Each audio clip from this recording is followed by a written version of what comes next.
Good morning, DJ and PK. It's 97.5, the KSL Sports Zone. The NBA play-in starts tonight. Heat and Hornets, 9th and 10th place in the East. Losers eliminated. Winner advances to Friday. And then at 8 o'clock, Blazers and Suns. Winner is 7th place and goes to San Antonio to open the playoffs on Sunday. Those games are on Amazon Prime tonight. Meanwhile, the Jazz are looking forward. They cleaned out the lockers. Head coach Will Hardy meeting with the media yesterday. Here are his thoughts. Listen in. Your perspective, successful season, and did you accomplish most of the things you wanted to, more than you wanted to? Yeah, I think it was for sure a successful year for our group. I think we have a much better understanding now of who we are as a group in this moment. We have a better understanding now of some of our, really all of our players, in particular the young players. I think when we say young players, we're generally talking about the guys on their rookie scale contracts. I think we saw individual improvement from everybody. I think it helps us, again, have a better understanding of where we are as we look towards the future now. But also very proud of the way the team conducted themselves every day. They came to work. They took feedback. They really gelled as a group. Like, you guys were around our team a lot. We had an incredible spirit of the group this year. So overall, I thought it was certainly a success.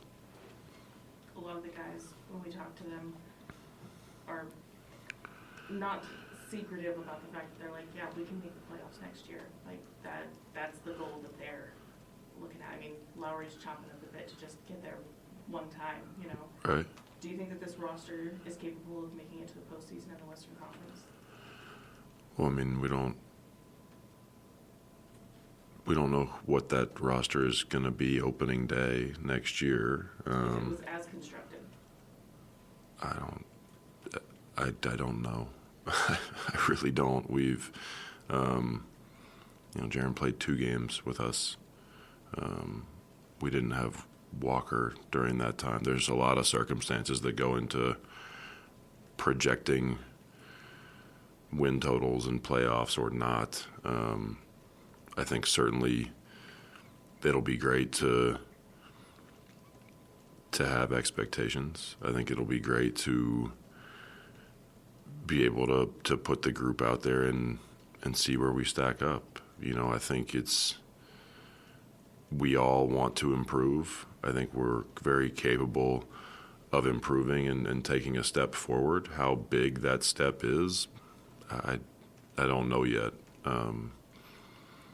There's so many factors that are not in our control as it relates to everybody else when you start stacking yourselves up. But I'm glad the guys are excited, though. Like, I want them to have that mindset as they go into their summer work. Goals, things in the distance to look at and to kind of hunt, I think is good for everybody's competitive spirit. When we talk to them, they, especially the young guys that we're talking about, often when we ask them kind of in exit interview settings what they want to work on this summer, the general answer from all of them is everything. They want to work on everything. We talked to you about that before. So maybe Ace, Keontae, where are the biggest kind of areas for them to hone in on? Ace's body is first and foremost. We talked a little bit yesterday about, with young players, the biggest gap you're trying to bridge early is the physical one. Ace is an incredible athlete. He's also young. And so I think for him to try to take this offseason and really dig into his body is very important. And then I think he and Keontae, it's going to be about your individual defense. We're going to have to take a huge step in that area, and before a collective group can take a step forward on the defensive side, every person has to take a step forward. that means your one-on-one defense. That means your understanding of scheme. That means your ability to play at a disadvantage, play 1 versus 2 and make choices. Personnel comes into effect a lot, but using the word expectation that you asked about earlier, I have a high expectation for those two in their off season. You have to do the work, and you can say that you want certain things. You can say, I have expectations next year of X, Y, and Z, and those things are all great to say. But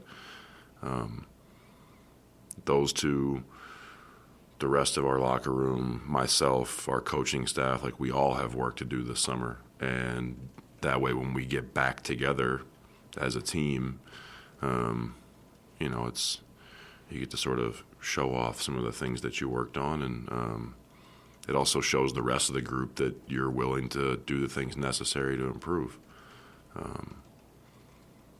So I have high expectations for their work this summer. With Jaron only playing 2 games, how clear how clear are you on his role next year, and what have those discussions been like between you and him, envisioning that next year? I think the discussions have been frequent and will continue to be frequent. In this moment, the clarity is not great. I have plenty of ideas. I have plenty of concepts that I think will be very good for him, but I think any coach would tell you it all looks good on the board. We're all really smart in a meeting, but you got to get the guys on the floor, and you got to let them show you a little bit too, what's possible. I think one thing that we have done very well as an organization, and I want to give our coaching staff credit, is that we have not put players in a box here. We have tried to really explore the depth of possibility with all of our players, and Jaron's no different. He has, he has enough of a career behind him that he has a reputation, and so we all envision one thing. But I'd like to see if there's more. I think that's always our vision as a staff is, you don't want to make the team a laboratory, but you do need to test certain things to see what's possible, because these guys are, the talent level in our league has never been higher. And I just think there's so much context to basketball in particular in terms of style of play and who your teammates are and what your role is and what that allows you to show. I mean, we saw that this year with our young players. As they got more opportunity and they got sort of moved up the pecking order in a game, you saw some things that maybe you hadn't seen before. So Jaron will be no different. Between Walker and Jaron, if Walker's back, you seem like you have good rim deterrence. Mm-hmm. Where is that as a starting spot for the defense next season? Huge.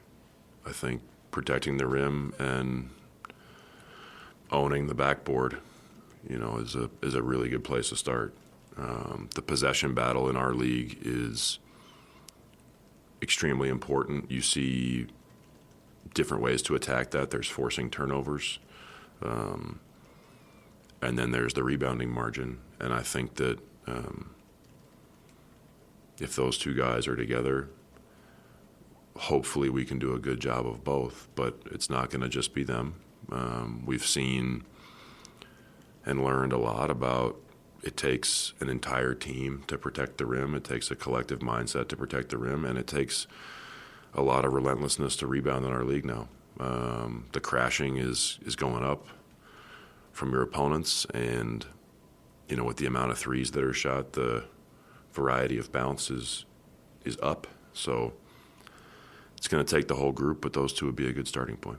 We talked a lot this year about how your message to the group last year was that no one's going to come in and save them. Mm-hmm. Is it a similar message this year? Have you changed the message for them heading into the offseason? No. No, I have not changed it. Yes, the message is the same. We have to operate every day like this is it. And that's the mindset. And or if something changes, that's a different story. But I want all of our players to envision that next year is a breakout year for them. You know, every good player, every great player in our league has had a quote-unquote breakout season. Happens at different points for different people, but I would like for all of our players to be thinking that it could be them. I felt like going back to last summer, it was what drove Keontae. And the other guys worked just as hard. It's not that Keontae worked harder than anybody else, but he ended up having, you know, a little bit of a mini breakout season for himself. And it's because of the work he put in. So I expect that from everybody this summer. Guys like Nurk and Kevin, do you do any advocating to maybe bring them back or to have veterans of that caliber on the roster? Yeah, I think it's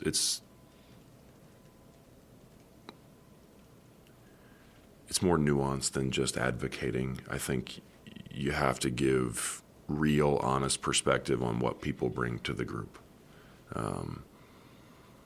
You talk about the things that they added in our locker room, on the floor, away from the court, the way they handled the other veterans, the way they handled the young players, because the decisions aren't just as simple as like, we love Kevin and we love Nurk. If it was that simple, man, it would be a lot easier to deal with the ebbs and flows of roster movement in this league. You know, especially as a coach, like you get attached to these guys, like you do. We're in it together. We're with them every day. You build real relationships. You know, I've been fortunate to coach a bunch of guys who you kind of have two layers of the relationship. You've got the coach-player one, and then you've got the human-to-human one. And so, yeah, I think you sort of advocate for all the guys in different ways. But it's really just about making sure we understand all of the factors. Like, here are all the things they bring as we look to put together the best group that we can. You know, there are a lot of different ways to do it, but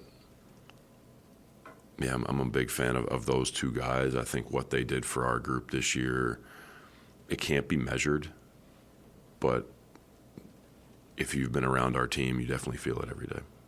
How did Keontae's breakout that you mentioned, I guess, kind of open up things for the roster and then change the trajectory as far as the willingness to like kind of move out of this phase that you guys have been in for a few years? Yeah, I'm not sure. I mean, I think it was more, it gave us the feeling of we have a really good young player in our program. I don't know if Keontae is, you know, the reason why we did anything. I think it was more a lot of excitement for us that we were developing somebody internally who can really help us going forward. I do think Keontae, and the way that he plays, he can play with a lot of different people, which is also exciting as a coach. But I wouldn't say that, you know, because of Keontae's breakout year is why we did X, Y, or Z. One of the things that I asked Keontae was if he thought that we were going to see a different side of you next year. And without skipping a beat, he was like, oh yeah.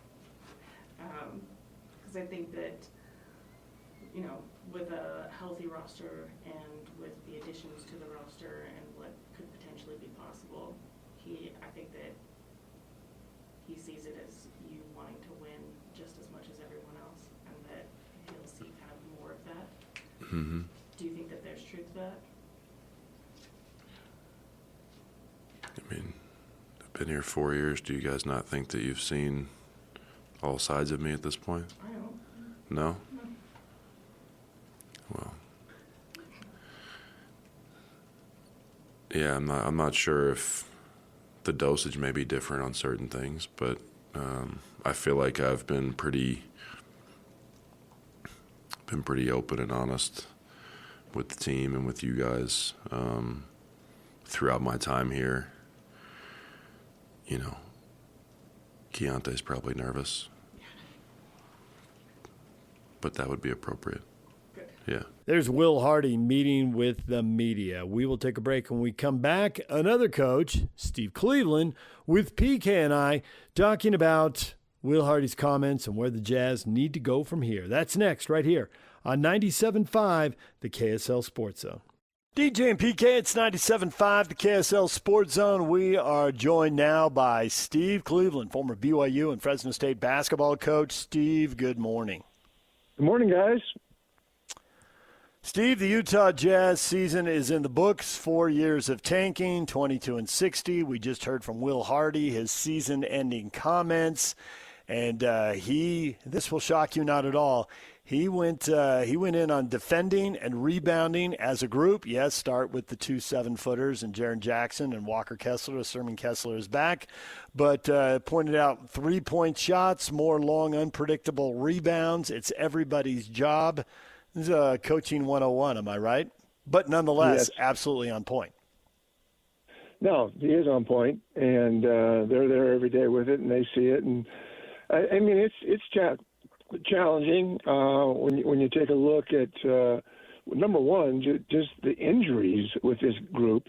And as I was kind of preparing and thinking about where the Jazz are and where they're going forward, but when you start looking at Keontae George with a hamstring issue, Isaiah Collier with a hamstring issue, Jaren Jackson out for the season with a knee injury, Walker Kessler shoulder surgery. The game is tough enough, and and the challenge of just competing and taking this program to the next level are all things that just happen in the course of a year. But then you add on all the injuries, and you realize what a difficult time this has been. That being said, I have been around a lot of NBA teams and organizations and lived in communities.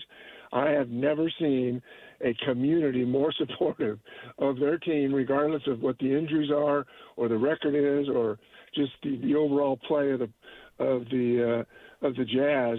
And I think that it says a lot about the fan base here. That's all I was going to say, is that loyal fans, but very, very difficult, challenging times for coaches and players. And hopefully some positive things can happen in the draft and guys can get healthy and the Jazz can be competitive again. How much is improvement is the responsibility of the coaches and the coaching staff and all the stuff that goes in and the folks there versus the individual? Well, first of all, I think they kind of go together. I'm not there in the facility, though I have been in a number of NBA facilities and have friends and individuals, people I know that I talk to. First and foremost, just the absolute pride and commitment of players should be at the very top of the list. Yes, there are going to be, you have great facilities, the Jazz, and there are opportunities for weight training and workouts and all the things that happen. But at the end of the day, I think the number one responsibility is players. And if they're healthy, they should be working out daily. They should be working towards getting better. They should be having communication with assistants. And, I haven't been around the NBA game a lot in terms of the inner workings, but I can't believe it's that much different than when I was a college coach or even a high school coach or junior college coach. Those things are pretty simple, and that is that, if we're going to get better, it starts with the players. And from there, it's the relationships with coaches, working together, what we can do to get better. So I don't think we're going to point a finger here or there. I just think all of them have a responsibility. And, the Jazz, we know what their injuries were, but there were issues before the injuries. And I'm just hoping that whether it's the draft or trades, that the Jazz can get better through that process. On the one hand, there's a lot of stuff that hasn't changed since you coached, Steve, but on the other hand, there's a lot of stuff that has changed. And, it's the club's responsibility to provide the facilities, but boy, at the college and pro level, the facilities have gotten awesome. I think most clubs have done their duty there, and it's their duty to provide the big enough staff so everybody has somebody to work with individually. I think we're all old enough to remember when you went to practice and a coach said one thing and, you ought to be doing this, and it only applied to maybe a third or a half of the team. And now guys can get coached on what applies to them every single day for a couple hours if they want. Maybe that's why we're seeing younger players have more of an impact in the NBA. It used to be you were 27 before you got really to that elite championship level, and we're seeing what's happening in Oklahoma City with a young team, what's happening in San Antonio with a young team. And even, Luka Doncic, look how awesome he was at an early age. Like, if these guys want to improve, there's a lot out there. There's video and computer analysis that didn't exist when you coached, and I think that's one of the reasons these young guys are getting better at an earlier age. Yeah, I completely agree. And, I think sometimes we look at whether it's NFL, NBA, whatever the league is, that, we look at the end results and not knowing sometimes what are the inner workings and what kind of commitments being made. And I have been in NFL facilities, I've been in NBA facilities, and there's never been a time where I didn't feel and believe that they were doing everything they could to get better physically, mentally, emotionally, all of those things combined. Today's athletes, I think we could, whether it's collegiate athletes or NBA athletes, sometimes I'll hear comments and things are said regarding, how easy they have it and, how everything's catered to them. These guys are the most competitive people on the planet, and they want to be successful, and the coaches want them to be successful. And, when you look at the Jazz and you kind of see the injuries and all the things that have taken place, but let's just say that everybody was healthy. Would they have won 10 more games or 15 more games? And I think the answer to that is yes. But it's also a long-term building process that probably frustrates fan base, frustrates, different groups of people in terms of why can't the Jazz get to the next level. I'm hoping that trades and the draft will improve and the Jazz, and that people can get healthy. And I've said this before, and I've heard you guys say it many times, this is the most amazing fan base I've ever seen in terms of loyalty, in terms of commitment, and just being a part of the community. And that's one of the things I really respect about the players, the Jazz players, is how involved they are in community, despite how difficult it is for them to lose and not be as successful as they might like. There's a commitment at all levels there. For Coach Will Hardy, how much studying do you think he needs to do in the offseason? Because it's going to be a brand new team in essence with a brand new purpose.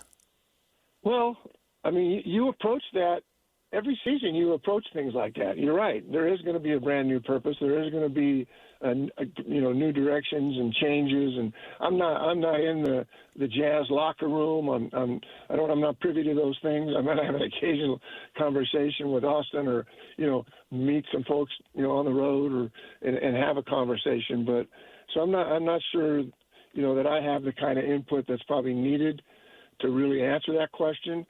But again, these are professionals, and they need to be doing everything that they can on the court, off the court, emotionally, everything that you need to do to get better personally. And then I think it's the responsibility of the organization, the coaches, and you get into the NBA season and you wonder, you ask yourself, there's no time to practice. We're just on the road and we're constantly playing, and are we really doing things that differently once the season is moving forward? And the answer to that's probably no. Yes, they're full-time jobs, and they go to their practice facility, and they can watch a ton of film and do those types of things, but those are also the same things they're doing at the collegiate level. And so I just think that if I'm sitting there and as part of that organization, number one is how much better can you get? And what kind of time commit are you going to make in the off season as we prepare for the next season? And that's where I think whether it's the coaches or the associate head coaches or the support groups or the trainers or anybody that has anything to do with that organization should just absolutely be committed to, we're going to get better. And certainly a trade or two here can change everything. But if that's not possible, and hopefully that's not the case, that they can improve themselves through trades, that they spend the time and the effort. And I've been around enough teams, organizations in the NBA, in high school, college, junior college, and really when it comes down to it, if you want to improve and get better, you got to spend the time, you got to watch the film, you got to be committed to that, and then rather than just walking away for, a couple months and then coming back and restarting again. One thing Will Hardy did throw out there was he scaled back, don't get anyone with a fat head, right? So he said, corrected, but fine-tuned a question and altered the assumption. So, Keontae had a nice mini breakout season, right? So there's much more for him to do. But then he also pivoted and put the onus on the other players who are going in their third year. Basically, you see what can happen in the third year. Now it's your third year. Now you need to make the jump he made, which does kind of acknowledge, he did make a pretty significant jump, right? So he's playing both sides of the coin, neither the first or last coach to do that, I suppose. So are there any of these guys that you look at and think this guy's poised for a big leap, more than another, or it's all let's get back in 6 months and see what they've done? They do it out of the spotlight, and we'll find out in 6 months. Or maybe you have an assumption, a hope that there's one player who's really going to make a difference this offseason. Well, I'm looking at the roster right now. And obviously the thing that jumps out immediately is that, Keontae and Isaiah Collier and Jaren Jackson and Walker Kessler, everybody's hurt. So my first thought is, let's get everybody healthy. And that's got to be the starting point. Now, there are some things where, hey, it's going to be 6 months, and this is what it is, and you'll do everything you can to get yourself when it is time and when it is ready. And so the injury part of this is makes it really difficult. But that being said, when I'm just looking at the roster here, and Filipowski, he's 12-7-3, Sensabaugh is 15-3-2, Ace Bailey's 14-4-2, Markkanen being himself 27-7-3, Keontae. I mean, the numbers go. Jaren Jackson, all the things. If you take a look at this and make this a healthy group, I think we have a competitive team. I think we have a team that, is in a situation that they can get better and put themselves where, not always behind the eight ball when there's injuries and issues of that nature that really are debilitating. And I'm not talking about physically. I mean debilitating in terms of emotions, in terms of, confidence. It's hard to be confident if your body doesn't work. And the expectation for everybody is, get ready, get healthy, let's go forward and let's move. And there's so many people during the course of this season that have been hurt and really haven't been ready and being in a position to help this team. It's hard to evaluate the Jazz when you're up against those odds and you're hoping and wanting to get better. First thing you got to do is get healthy. And I'm sure they'll work on that here in the next 5 or 6 months, and hopefully they're prepared, and hopefully the draft's good to them. But I know the Jazz. I know enough about this organization that is their intent. But man, it's got to be frustrating. And I remember as a coach, whether it was in high school or junior college or Division I, that when guys weren't healthy and guys weren't able to commit and be a part of a team, it was hard to sustain success. And we've watched the Jazz do this for a year or two now. I understand you're back on the sidelines. What's this Utah Gold thing about? Well, my son Casey has a travel team, and I'm not sure that my wife isn't the one that put Casey up to this. Just get me out of the house. But it's been fun to go to practice. I'm not the coach. I'm kind of a mentor. But it was fun the other day. We finished, and Casey just turned to me and he said, Coach, what do you want to share with the guys, you know? And it gave me an opportunity to take 5 or 10 minutes and just talk to the guys. This is a 15 and under, 16 and under team that is talented and fun to watch and compete. And so maybe it was my wife that convinced Casey to do this, but I appreciate my son asking me to be a part of it. We're going to travel this summer. It'll be fun to reconnect with folks and be a part of it. So, yeah, it's fun. I mean, I don't I'm not the guy here, but to be with my son and to be with these young men, I'm looking forward to it. It's going to be a lot of fun. There's Steve Cleveland. When we come back, we will hear from Lauri Markkanen and Ace Bailey as they prepare for the offseason. Stay with us. Good morning, DJ and PK. It's 97.5, the KSL Sports Zone. Yesterday, the Jazz cleaned out the lockers. Lauri Markkanen meeting with the media. Here is the Jazz big man. This season been frustrating? Yeah, it's not the results that you want, obviously, but trying to look at the big picture, I think we got a great future ahead of us, and that's kind of been the back of our minds as well, and trying to get the guys healthy and be ready to go. And I feel like we're doing progress on that, and see the guys kind of pushing their bodies at the gym, and that's kind of motivating everybody else as well. But obviously not the results on the court that we've been wanting. So in that way, frustrating, but you've been trying to find positives. I guess I'm actually kind of not talking about the results on the court. I mean, just like not being able to play, kind of another year where it's the results you don't want. Like, has that been frustrating? Yeah, but kind of what I just said, just you try to look at the positives and hitting your body right. And like, yeah, I mean, obviously frustrating not to be out there. You want to play every game, and especially home games like right now, just trying to feel like just bummed out being on the bench and seeing all the fans that come support us and not being out there. So that's the frustrating part. And so been trying to find positives to kind of hang in there and get my body right. And yeah. Is there any way that you can improve without playing?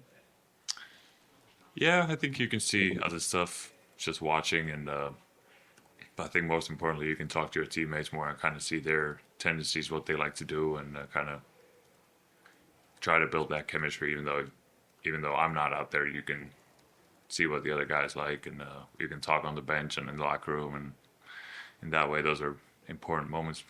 Are you the type of person that writes that down, or is that just like in the hard drive in the back of your brain? Kind of a brain. I don't write it down. If I see something, I try to just get the guy one-on-one and talk to him and kind of pick his brain and how he sees things, and maybe I can improve or learn something from younger guys or older guys, or whatever the case may be. But I think you can always improve. And your numbers bounced back a lot this year. Any single thing or a couple things you would point to as the reason?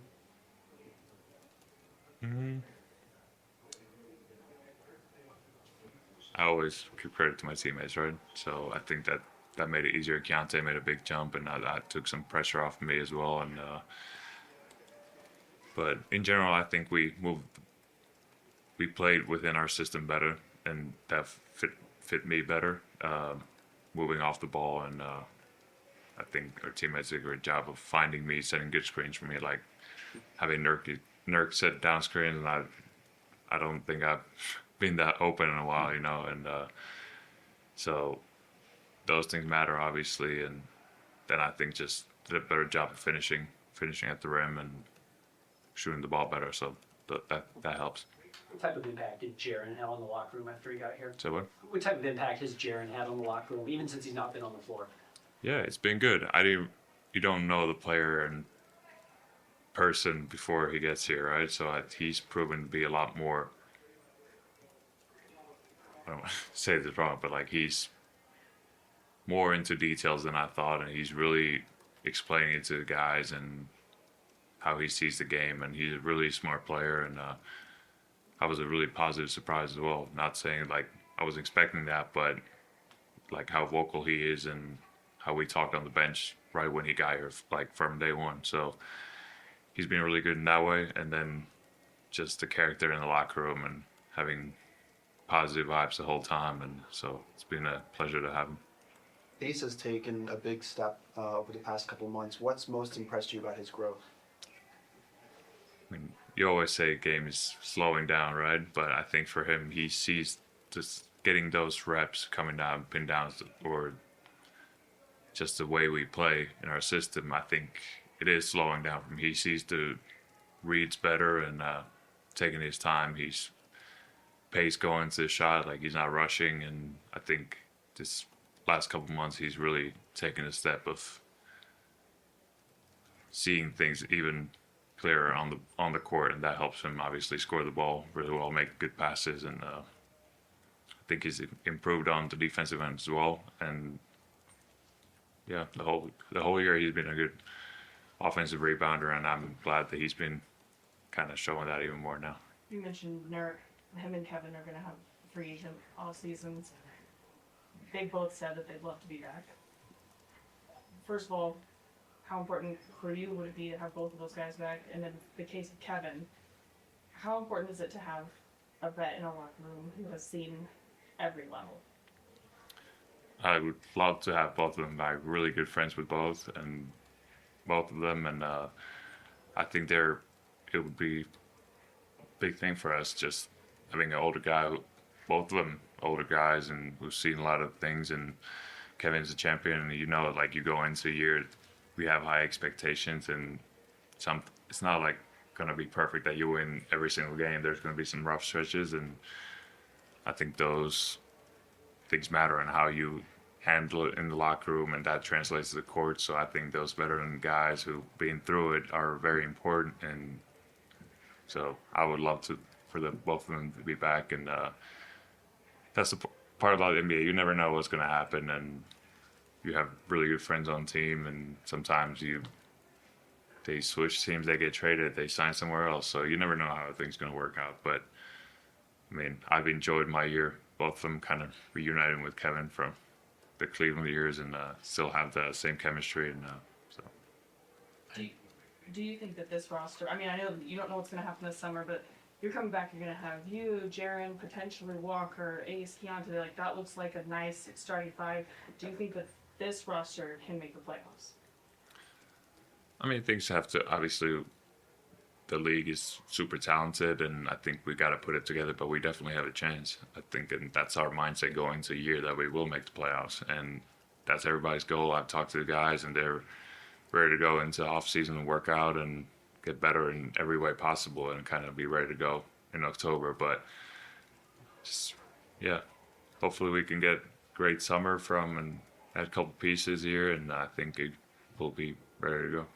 When you signed the deal, you said, you believed in the vision that Jay-Z and Danny had for this team, and I'm kind of curious now that we do look to be ramping up into, contention windows again, like, do you think that this is kind of that vision that you guys saw then, and is it better, is it worse, how does it compare?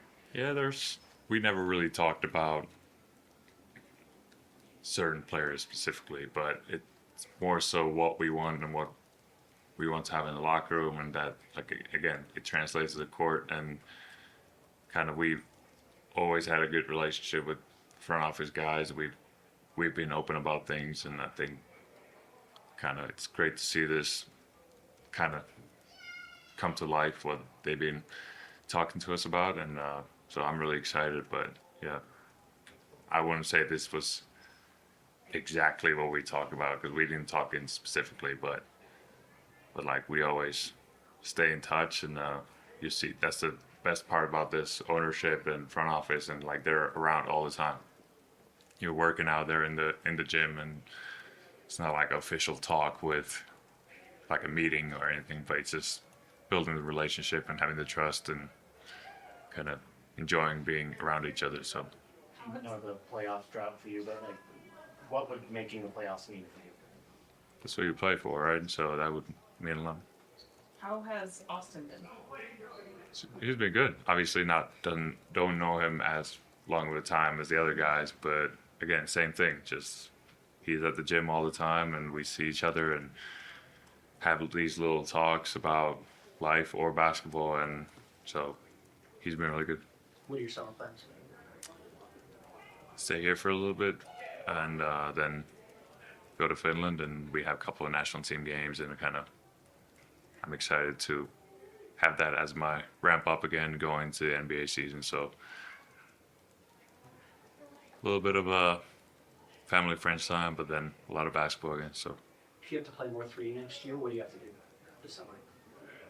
just keep working on the explosiveness and like sideways moving type of stuff, and then I think a lot of film work goes into it too. Like, 3 and 4 they're kind of same spot, but like you're guarding a little faster guys at the 3, and but the matchups always, especially how the game is now with a lot of switching happening. So just working on my body, get that healthy, and try to play on the perimeter a little more. All right, there is one of the 3 7-footers the Jazz expected to play next year with Kessler, assuming they re-sign him, and Jaren Jackson Jr. Meanwhile, there's a lot of hope for Ace Bailey. Promising rookie year for the number 5 pick. He made some progress earlier on. You heard Will Hardy say he's got to get better and get bigger and stronger. And then in addition to that strength, he's got to be a better on-ball defender next year. A couple things Will Hardy wants Ace Bailey to work on in the offseason. Here's Ace Bailey with the media.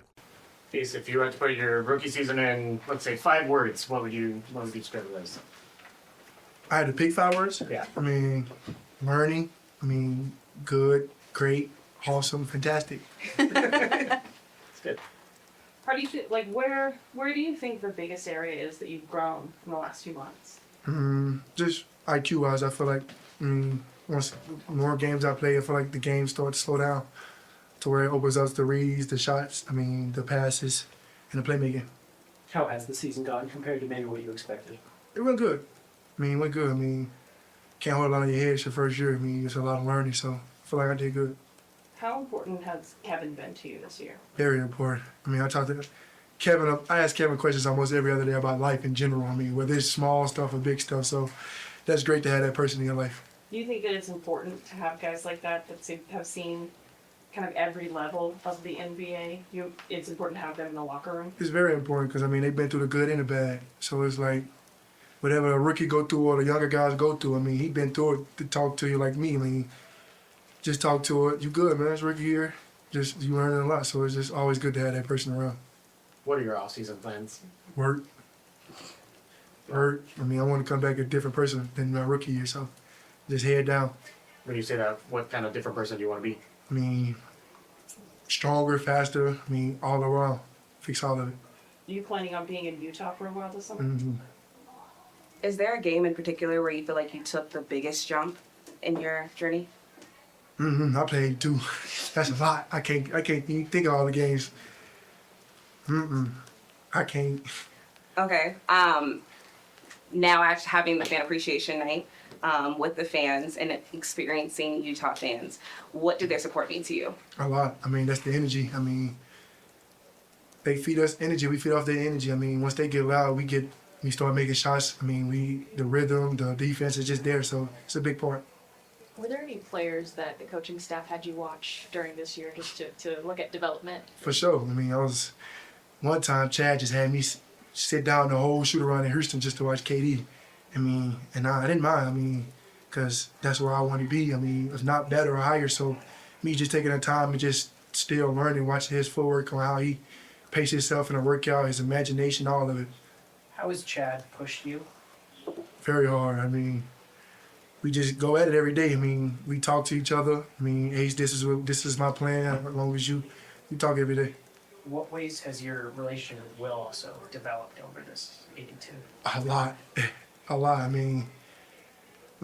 wouldn't say a lot of people would say I wouldn't know, but I'll just say it grew big. It grew big. Very important.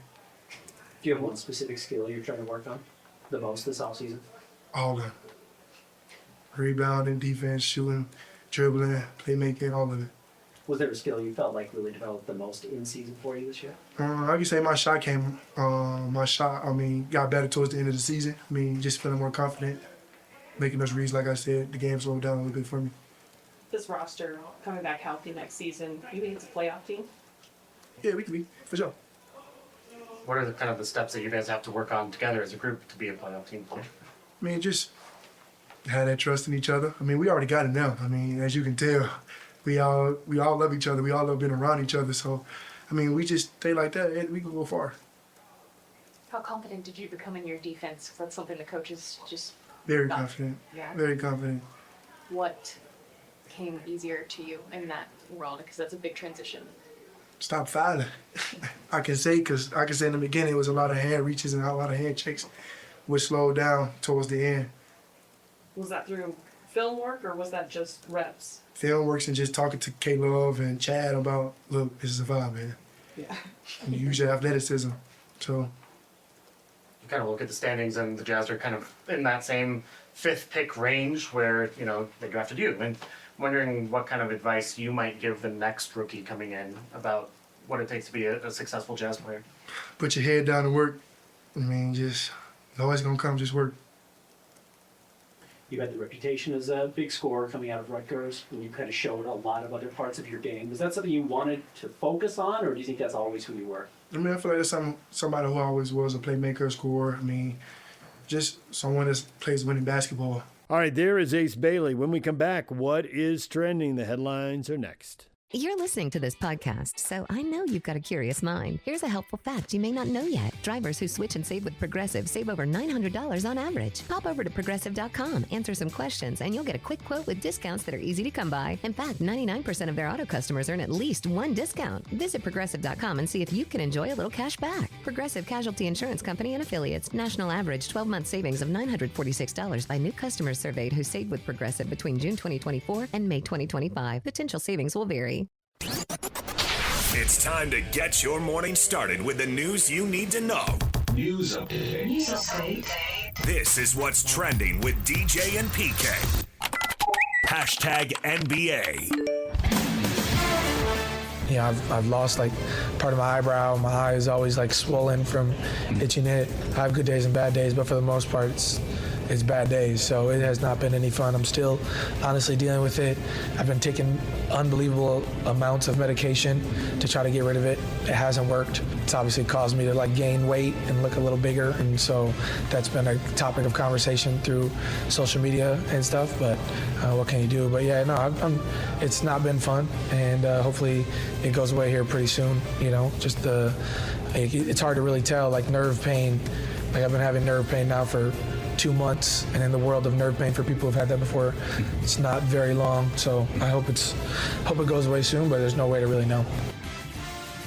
That's the Indiana Pacers' Tyrese Halliburton on his bout with shingles. He's been out due to a torn Achilles tendon, and that sounds terrible, PK. And I know the Pacers are hoping / expecting he'll be back next year and back in the form he was before his injury. The countdown on for Tyrese Halliburton. Why would you take a bunch of medication, as he just said, if it's not working? Yeah, I don't know. I don't know if it works eventually. I don't know if he should stop taking it. I know you're not a doctor, so I don't expect you to know. It wasn't a question directly to well, you. It sure sounded like one. So there you go. It was generally speaking. I would never ask you a medical question. You can rest assured on that. It didn't make any sense. You're taking a bunch of medication, and then in the next breath you tell me it's not working. Don't take the freaking medication. Just because some guy says, here, take this, doesn't mean it's going to work. Lakers star Luka Doncic is expected to return to the United States Friday. He is in Spain undergoing treatment for a grade 2 hamstring strain. His status for the NBA playoffs unknown. The Lakers getting started on Saturday. He'll be back Friday. The postseason starts tonight with the NBA play-in tournament. Miami and Charlotte at 5:30. The Blazers and the Suns at 8. Both those games are on Amazon Prime Video. Blazers and Suns, that's for 7th place. Whoever wins gets to play, open the playoffs in San Antonio on Saturday. Sweet. You finally acknowledge this is the postseason. Yeah. May the best teams win. Miami and Charlotte, that's 9 versus 10. The loser's all done. The winner will play Friday to see if they can squeeze into the playoffs as the number 8 seed and play Detroit. Zion Williamson, Pelicans forward, fed up with never having made it to the NBA playoffs. Hasn't played in a single playoff game in his first 7 years with New Orleans. Is forecasting a different summer. Says my play on the court, it was okay. I was efficient, but I don't want to sit here and say it was okay, and we're not even in the Western Conference play-in tournament. Individually, I have a lot to go work on. I want to be able to attack from multiple areas on the court. I want to be unpredictable on the offensive end, and I didn't really do a good job of that this year. I want to be able to do more for my team. Way to go. They want you to be able to do more too. So, all right, DJ and PK. Hashtag college basketball. They're coming and going in Provo. It's that time of year. BYU freshman guard Alexei Kosic announced he will enter the transfer portal. BYU gets a commitment from Syracuse wing Tyler Betsy. He shot 40.7% from three this past season, coming off the bench for the Orange. He started in Cincinnati before going to Cincinnati, so he'll be on his third school. Yeah, those guys always make me a little leery. Yeah, nervous, bouncing around. Well, you were there when the coach said he wanted shooting. He's gotten 2 commitments, and they're both guys who can shoot, or at least could shoot last season. Well, everyone anticipating they'll be able to shoot it well for BYU next season. Utah State gets a commitment from Snow College forward and center Sean Feltz. Averaged 13 points and 6.7 rebounds per game at Snow. So, Sean Feltz to Logan. DJ and PK. Hashtag NFL. NFL expected to make a push for an 18-game regular season and the next collective bargaining agreement with the NFL Players Association. The timeline for implementation of the expanded season with 2 bye weeks expected for teams and a Super Bowl on President's Day weekend. This will take effect sometime between 2028 at the earliest and 2031 at the latest. An 18th game. No one's asking for it, PK, but people will probably watch it and will make money, so it looks like it's going to happen. Well, not to be argumentative, but I believe the NFL is asking for it. That's probably true. There's 32 owners like, yes, please. Shovel some more money my way. I was thinking then maybe the NBA moves its All-Star game to the off week. That would make sense. I would assume that the NBA and NHL absolutely want to fit in around that. So, yeah, that'd be a good place to go. Because you don't really want to push it back into the last week of February. Then you're only got 6 weeks to go. Yeah. Yeah, maybe we'll end up with both those All-Star games on the same day. Because you're right, they're running out of real estate there in February as the NFL just keeps expanding. And with 2 bye weeks, I wonder if they'll start having byes in front of some of those Thursday games. That always seems to be a conversation, an issue for the Players Association. We'll see if that's something they can get done, how they'll do that. And that moves it back 1 week, so I assume it moves up a week. And this week we have where college football starts and we don't have pros on Labor Day. I assume that all changes, that we'll probably have NFL football getting going on Labor Day weekend. DJ and PK. Hashtag college football. West High School quarterback Camden Lopati decommitted from Illinois. He's garnering more offers from Michigan, Notre Dame, Duke, Cal, Georgia, reportedly in the mix. What will he do? Well, decommit from Illinois for starters. See where it goes from there. Well, I have no idea what he'll do. He is a quarterback, but I think he's viewed as an athlete at the college level. Considering it's been about 3 minutes since I've known of him.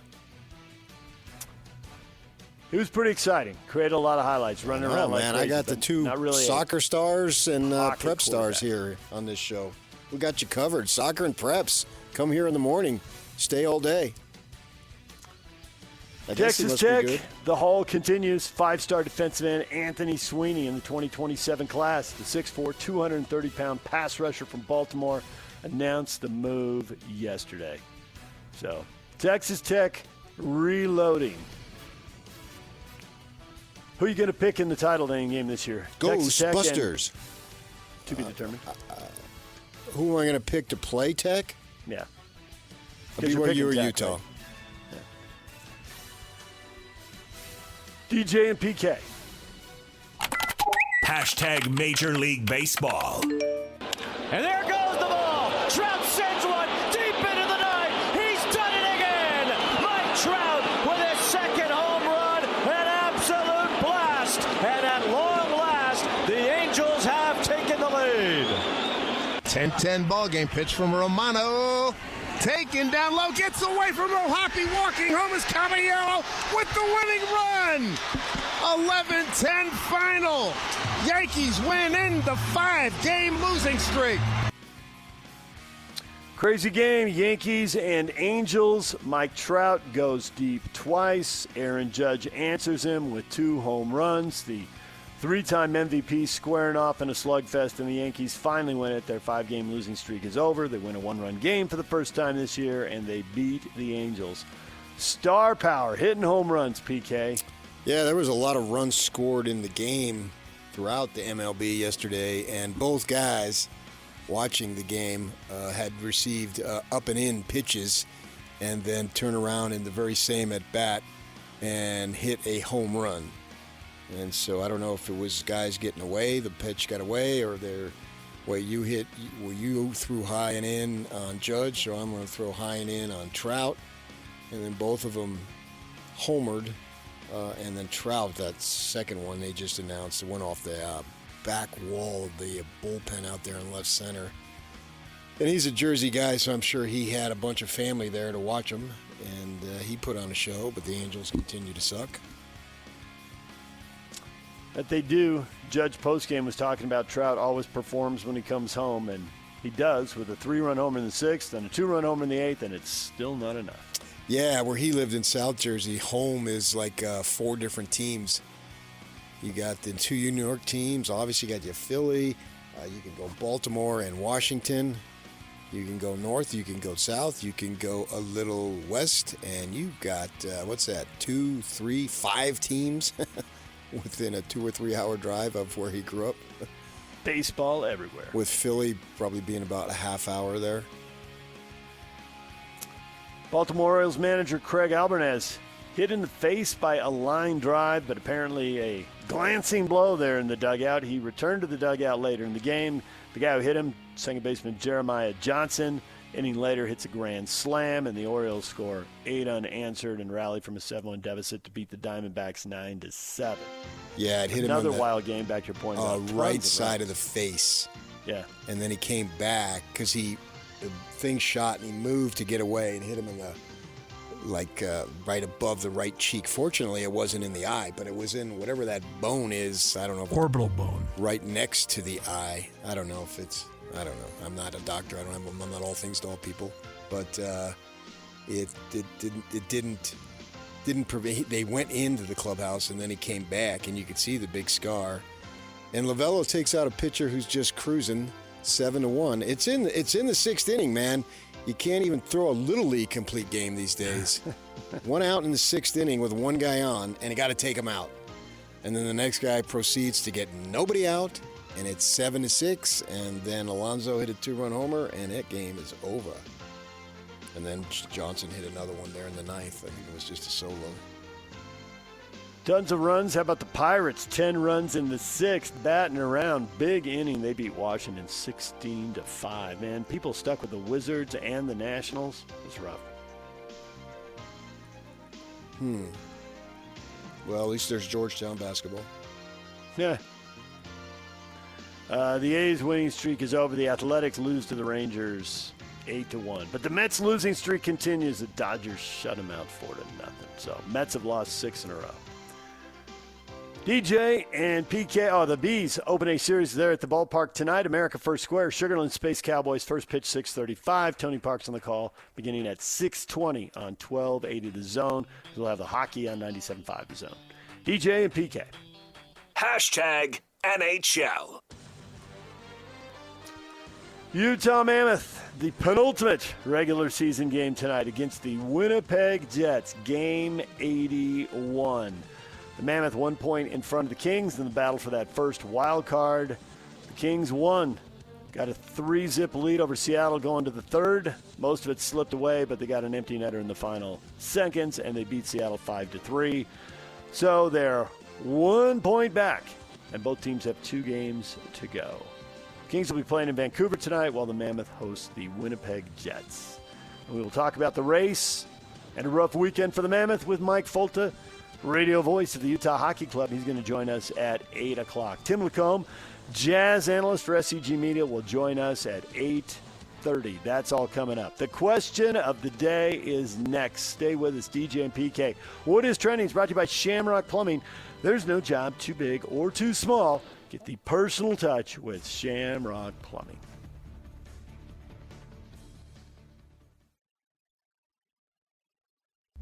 This is JJ and Alex. I got this.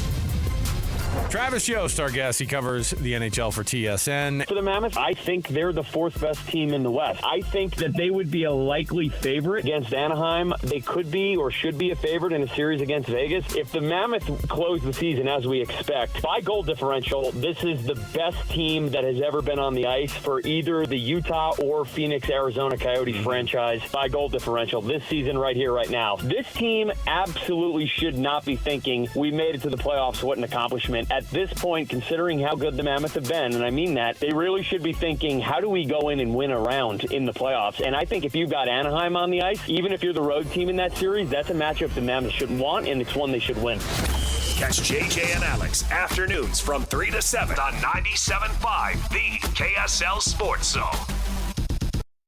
Oh, could this vintage store be any cuter? Right? And the best part? They accept Discover. Accept Discover? In a little place like this? I don't think so, Jennifer. Oh, yeah, huh? Discover's accepted where I like to shop. Come on, baby, get with the times. Right, so we shouldn't get the parachute pants? These are making a comeback. I think. Discover is accepted at 99% of places that take credit cards nationwide. Based on the February 2025 Nielsen report. Don't miss your chance to win big every week on the KSL Sports Zone. This week you can win a pair of tickets to see Brit Floyd, the Pink Floyd tribute band, coming to the Maverick Center on June 6th. Listen to the KSL Sports Zone all day Wednesday for your chance to win. DJ and PK, it's 97.5, the KSL Sports Zone, and it's time for the question of the day. Hot takes or toast? How come so many BYU players are entering the transfer portal? Why? Why so many names? PK, there are many reasons on this list. You could start with, well, a lot of these guys didn't play and they want more playing time. I suppose every year everybody wants more NIL money, so that's pushing guys in.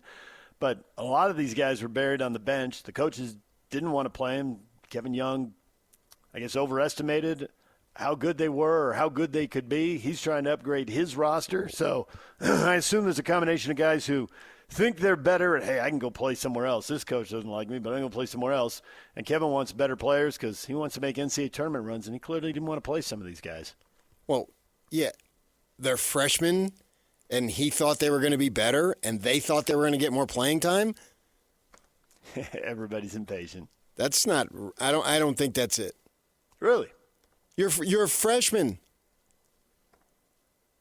Jimmer Fredette didn't start and play a whole lot as a freshman. There's thousands of examples of freshmen. Yeah. I mean, there's a reason Rick Pitino said he was going to quit recruiting high school kids. This very dilemma right here. The freshmen think they're going to come in and play. He wants to win with older kids. Just like, go get them later is his theory. Well, I mean, he's 74 years old. He doesn't have tomorrow. He's got tonight. Who needs tomorrow? Yeah. Sing it. Some of the freshmen played, and Boop played a little bit. Now maybe he wants to play more. He thinks he can get more money. He wasn't completely buried on the bench. That's a freshman who got some time. Staten was completely buried, and he's in the portal. And Kostic didn't play a whole lot. Diamante, he didn't play until the end of the season. Right. So, I mean, they're freshmen. You think that just moving is going to solve your problem? I don't know. I think it just goes to show that, BYU's they want to push that it's more than money. It's about how we love them up. Well, apparently that didn't matter to any of these kids. No. And it didn't matter to the sophomores either because Abdul Ahmed's in the portal after joining them midseason, and Robert Wright, who did get the ball and did get to play a lot, he hit the portal too. So, well, Wright has to get as much money as he can. He's undersized. He probably isn't going to play in the NBA. So who am I to say to his parents, don't go for the money? It's his peak earning years right here. You've already moved once What's one more? You're not going to be recognized as when they go to celebrate or whatever or honor or come back. You're not going to be recognized as pretty much anybody. You're going to be recognized as a vagabond who just bounced around and you're not going to be alone. It's not like you're the only one. We had kids who moved back when they weren't getting money over the table. I mean, Carlino bounced around. Jake Heaps bounced around. They're all looking for shots or snaps, whatever it might be. And I don't think maybe they were. I don't know. I'm not accusing anybody of getting any money and what have you as far as that goes. So they move around. And now today, right, if he has an opportunity and if Kentucky is going to increase his money, I'm going to tell him no. He's not a Baylor Bear. He's not a BYU Cougar. He won't be a Kentucky Wildcat. He's got 2 more chances to make cash grabs. Go ahead and do it, son. Depending on what kind of money you can get, these could be the 2 years that you make the most money the rest of your life. You could have perfectly good jobs, making great salaries, but this is the best earning years of your life, your junior and senior year playing college basketball. Yeah. And so you're going to tell somebody don't do it? Yeah, someone's going to give you $1, $2, $3 million bucks, depending on who you are and how good you are. It's like, man, you could have some perfectly fabulous $150,000, $200,000 a year job and never come anywhere near what you're about to do in the next 2 years. Exactly. So you're going to say don't do it? And the money that in conversations, what Kyle has been telling us and others have said, it's going up 15 to 20%. Yes, it is. You got boosters who get their jollies off of their team winning, and they can be super rich, but they can't get that feeling anywhere else. With the only way it's coming through having your team, which you think you're a connection, and then you have access to kids that are much younger than you, and you get to say that you know them, so you get a little separation in your life. Yeah, we can see it. When the Utes were good in the 90s, or great in the 90s, which they were, there was this guy who would get the travel schedule and try to be on the same planes as them. And we would travel on these little SkyWest planes from Fresno to Salt Lake, and it's the small 2-seaters, and he'd be right there, and I saw him like they're having conversations among the players, and he's leaning up so he could hear and be a part of the conversation with the guys in the next row. And he's in his 40s, 50s, 60s with these, in some cases, teenagers. But that's what they want. That's what floats their boat. And they got the money. And if you have the money, you're going to have the access. That's just the way it is there. We can tell you who was in the tunnel after the game at the NCAA tournament, away from everybody. Yeah. Oh, yeah. And they would get hugs from Majerus and hugs from the players. I was right there. I had my arms extended when Majerus came by to hug people, and he blew right by me, as if I weren't there. That's a fact. You're scarred by that. Gene Wojciechowski, after they beat North Carolina, I'm standing right next to him. And here comes the big man rumbling down the off the court under the tunnel. And the two of us had our arms extended. Now, I was just doing it as a joke. But I did not get a hug. You just messed with Gene. I should have taken pictures. I could have ruined careers, apparently. Yeah. Question of the morning, why so many BYU players entering the transfer portal? There are many answers to this, and a lot of them hold at least part of the truth because there's many things happening at the same time. Jesse says, clean house and start fresh. Jesse just thinks that was not a good environment, especially at the end of the year. 16-1, they're rolling, but the losing streak, start over. You got to have a lot of disgruntled people, and things aren't going right. So you're saying to have the record they had when they had the top end talent. I mean, obviously the most important guys headed to the NBA probably is the first pick in the draft, and the other guys weren't good enough around him, even with his outstanding talent, or in some cases couldn't even get in the game. So repeat what you just did and expect different results. Then is that what you're saying? Well, I don't know they'll repeat exactly what they did, but I get there's the risk of getting the same result. I mean, there is that risk, Now, Michael says there are no BYU guys on the roster, only hired guns. We need BYU guys like Richie who have heart. Are you going to – it will be interesting. Are you going to build this roster the same way you built the last one, or will there be the quote-unquote BYU guys there? It's tough because to really be a BYU guy, you have to be in the pipeline, and it isn't exactly clear – how they're suddenly going to have 3 or 4 of those guys in the pipeline. Well, I think they're going to assume the kid from Timpview is a BYU guy. Right. So they're just saying get Mormon guys. That's code, DJ. Decipher. Guys who grew up on the Wasatch Front, even if they played at Kentucky for 2 years, can you be a BYU guy? If you're from Farmington? You will for the next 2 years. So from that perspective, sure. Yeah, but what is a BYU guy?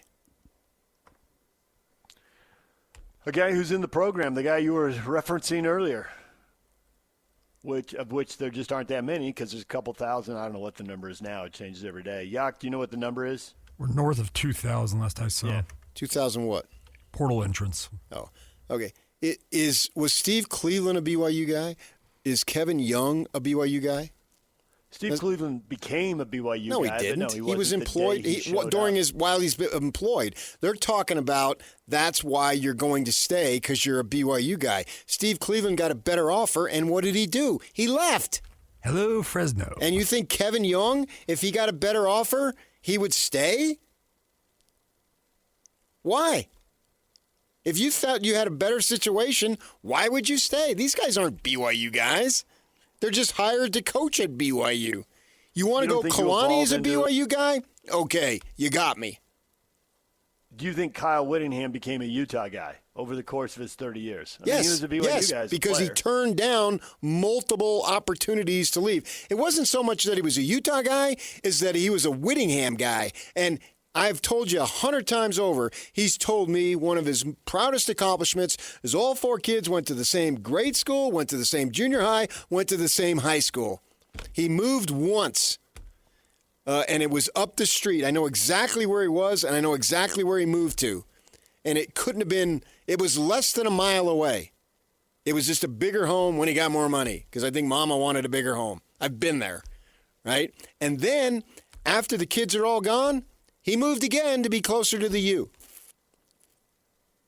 And if you're a Utah guy, what does that get you when somebody else who comes in isn't a Utah guy and tells you, yeah, you can keep your job, but you ain't going to have any power?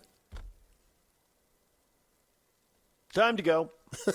So it's just, we have this fantasy and this romanticism of BYU guys and Utah guys. That sounds really good, and there are some of them who are. I just said Kalani.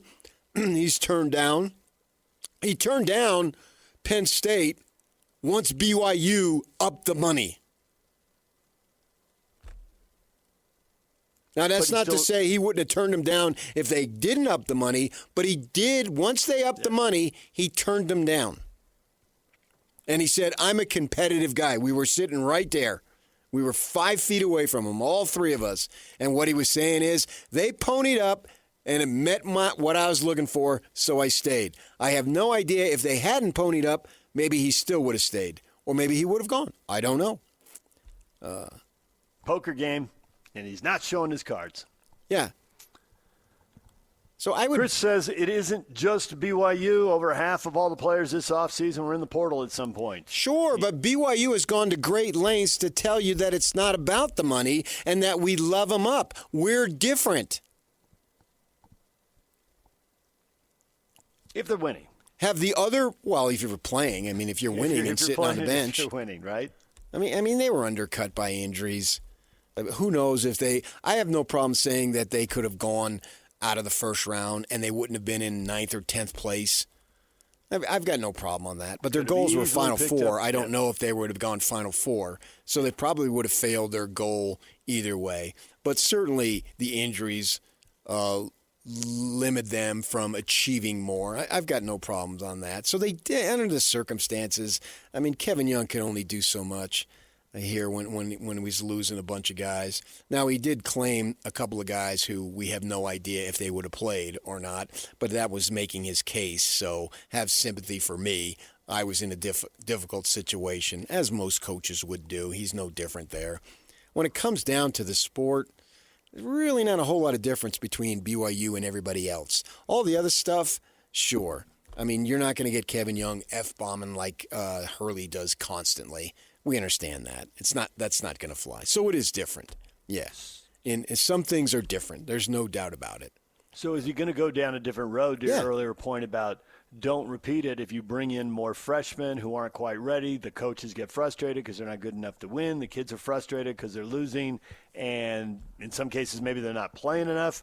Or does he bring in more sophomores and juniors? Does he load up with seniors so when they're one and done, there's no issue because everybody knows right from the get-go?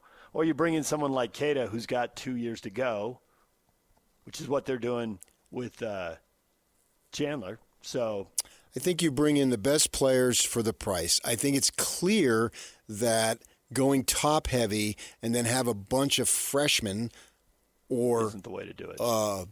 Under experienced guys, that's not going to work. So he learned. And he's going through stuff that is the first time for him. So I'm going to cut him some slack. I think he's an excellent coach. I think he'll figure it out. And I think they'll have a winning program for years to come. But he learned. Okay, the reason why Rob Wright is in the portal is because BYU doesn't want to pay him what he can possibly get. Yeah. And so they're saying that we can't go the same route and give a ton of money to this guy and then have all this inexperience coming off the bench. It's not going to work. So, Rob, if you can go get money for Kentucky, because it certainly isn't about playing time. It certainly isn't about FGAs. He had those in abundance. He played almost the whole game there at the end, and he shot whenever the crap he wanted. As Tim LaComb has told us, he's a point guard, and he would have games, or at least one, with 0 assists, and, of course, be second on the team in FGAs. So it's not about playing, it's about money. So don't put all your money in this 6-foot dude and then not have enough money for other guys, because you need to outfit a team. You simply can't go 1 or 2 or even 3 guys and have 1 or 2 those guys get injured or 1 or 2 of these guys have an off night, which is what we saw because they had lost 4 in a row with a healthy Richie Saunders. And now you're going to tell me that Dawson Baker was the answer? Boy, Irvine has never had a player to the caliber of Dawson Baker, apparently, who was the answer. If you're going to say, well, he was injured too. I mean, yeah, he was, and he would have helped him, but to what extent would he have helped him? When he was playing, he didn't even average 20 minutes a game, and he averaged 7.5 points. So let's keep that in perspective. That's not to knock on him. Just don't tell me he would have been the solution to not having that 4-game losing streak when the big 3 was playing. No, there's more to that. It's actually not a knock on Baker. It's a knock on the other guys who clearly weren't good enough because he had no faith in them. And by the end of the season, it was obvious he had no faith in them. And somehow they're supposed to conjure up faith in themselves when the coach has 0 faith in him and them. So it was a two-way street, and they all lacked all confidence. I lack confidence in you, and you lack confidence in yourself. Maybe, at least partially, because I lack confidence in you. So that was a learning experience. So now he goes through it. He being Kevin Young, he learns from it, and they get better. And I believe they have an opportunity to be better. They've got work to do to fill out the roster. But just simply through the experience of Kevin Young, they should be more prepared for things that caught them short this past season. Brady says it's the problem with college sports today. It's yearly free agency. It happens to every team. BYU benefited heavily from it last year, even though a lot of those players didn't quite pan out. And we'll see if they benefit again this year. How in the heck did they benefit from it if they didn't pan out? I thought that was a little bit of a contradiction. But they did go get a point guard from Baylor, and he was their second leading scorer, and they did start 16-1 to make the NCAA tournament. So I guess there's that. I mean, it could have gone worse. He says KY has a plan, and I don't blame those young men for testing the NIL waters. NIL waters. It is what it is. I think Brady is bracing for this every year. The roster will just keep getting turned upside down. Yeah, I suppose if you think that's a problem, then, and we have no problem with coaches moving all around, and make these kids have buyouts. Then, I mean, that's really the only thing that's holding them back. And we saw with the Washington quarterback that they were going to sue him out the yin yang, and he ended up not going. So make them have buyouts, sure. Then they've got the same stipulations as the coaches, and the coaches can leave. And Utah State can have a revolving door of coaches, or they've had. Hopefully they don't, but they've had one. And so we're gonna criticize the players for moving. It's just that from the BYU's perspective, don't tell me that all these kids didn't come for the opportunity to play on a really good team and get cash, right? That's why the slew of these kids came. Rob Wright did not come to be loved up. That sounds good, and that's just admit it. We've got money, and we're going to pay these kids just like everybody else. And we've got different rules. Or maybe don't even let the rules speak for themselves and not worry about that stuff. And don't constantly resist and persist against the argument, push against the argument that you are just a money basketball team like everybody else. Because they don't like to hear that. Well, these kids going in, apparently the love wasn't enough to get them to stay. No, you don't feel the love when you're sitting on the bench. Yeah, I think some of them are dreamers. They're freshmen. Yep, and totally agree. I don't know what Kostic and some of these other guys, what they actually thought they were going to be able to achieve as freshmen. I mean, Jimmer Fredette played 18 minutes a game as a freshman, averaged 7 points, and by his senior year, he was Player of the Year. And these guys a lot of them didn't even come close to his freshman numbers. Just really buried. Right. He shot 33% I don't from think it's three just as a freshman. I mean, there's, Ahmed's coming in. He's been in the G League. He's not good enough. If you're in the G League and you come back to college, don't you think you're going to be pretty good? No. And yet his I have playing no time idea was up what and he's down, thinking. And that was because his production was up and down. His production was down. Well, I'm not sure it was ever up. He's not a player. He was blessed with height, but that's it. I mean, it's harsh to say, but these kids have. Normally, I would be hesitant to say that, but everybody knows it. So we can have the elephant in the room here and act like we're not supposed to say it. But every BYU fan listening understands what I'm saying. They agree with me too. There's not one BYU fan who's thinking, "My gosh, we lost that kid. What the crap is going on in Provo?" I mean, it's gone from Provo to Go-Vo. Ooh. Ooh? Look at you. Very nice. Look at me? I'm tired of being looked at. I want to be more anonymous. Well, you just can't be as clever as Provo and Govo and think you're going to remain anonymous, PK. If you're going to give us that level of genius, you're going to have to deal with a certain level of popularity and fame. That's just the way it is. PK, take it off, baby. Yeah, I want to. I will take the level of fame, but I will never acquiesce or agree that I'm popular. I look hot in leather. What can I say? Especially now that I'm no longer a TV guy, stick your popularity.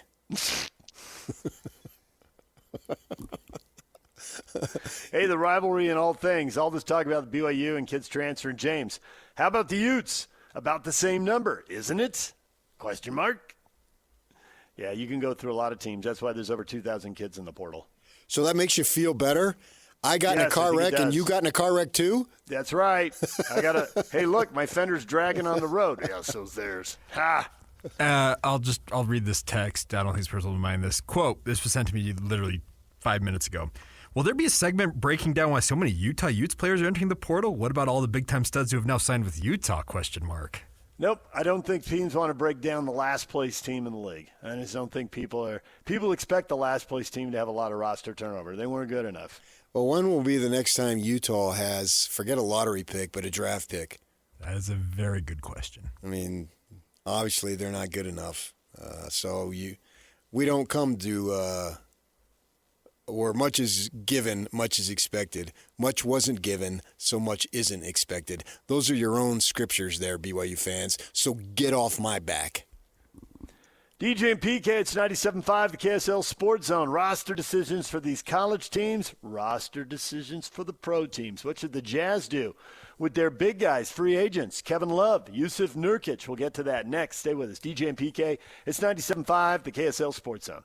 Join Scotty G Thursday from noon to 3. RGS Exteriors at 4235 Farm Road in West Jordan. All right, we just had the question in the morning.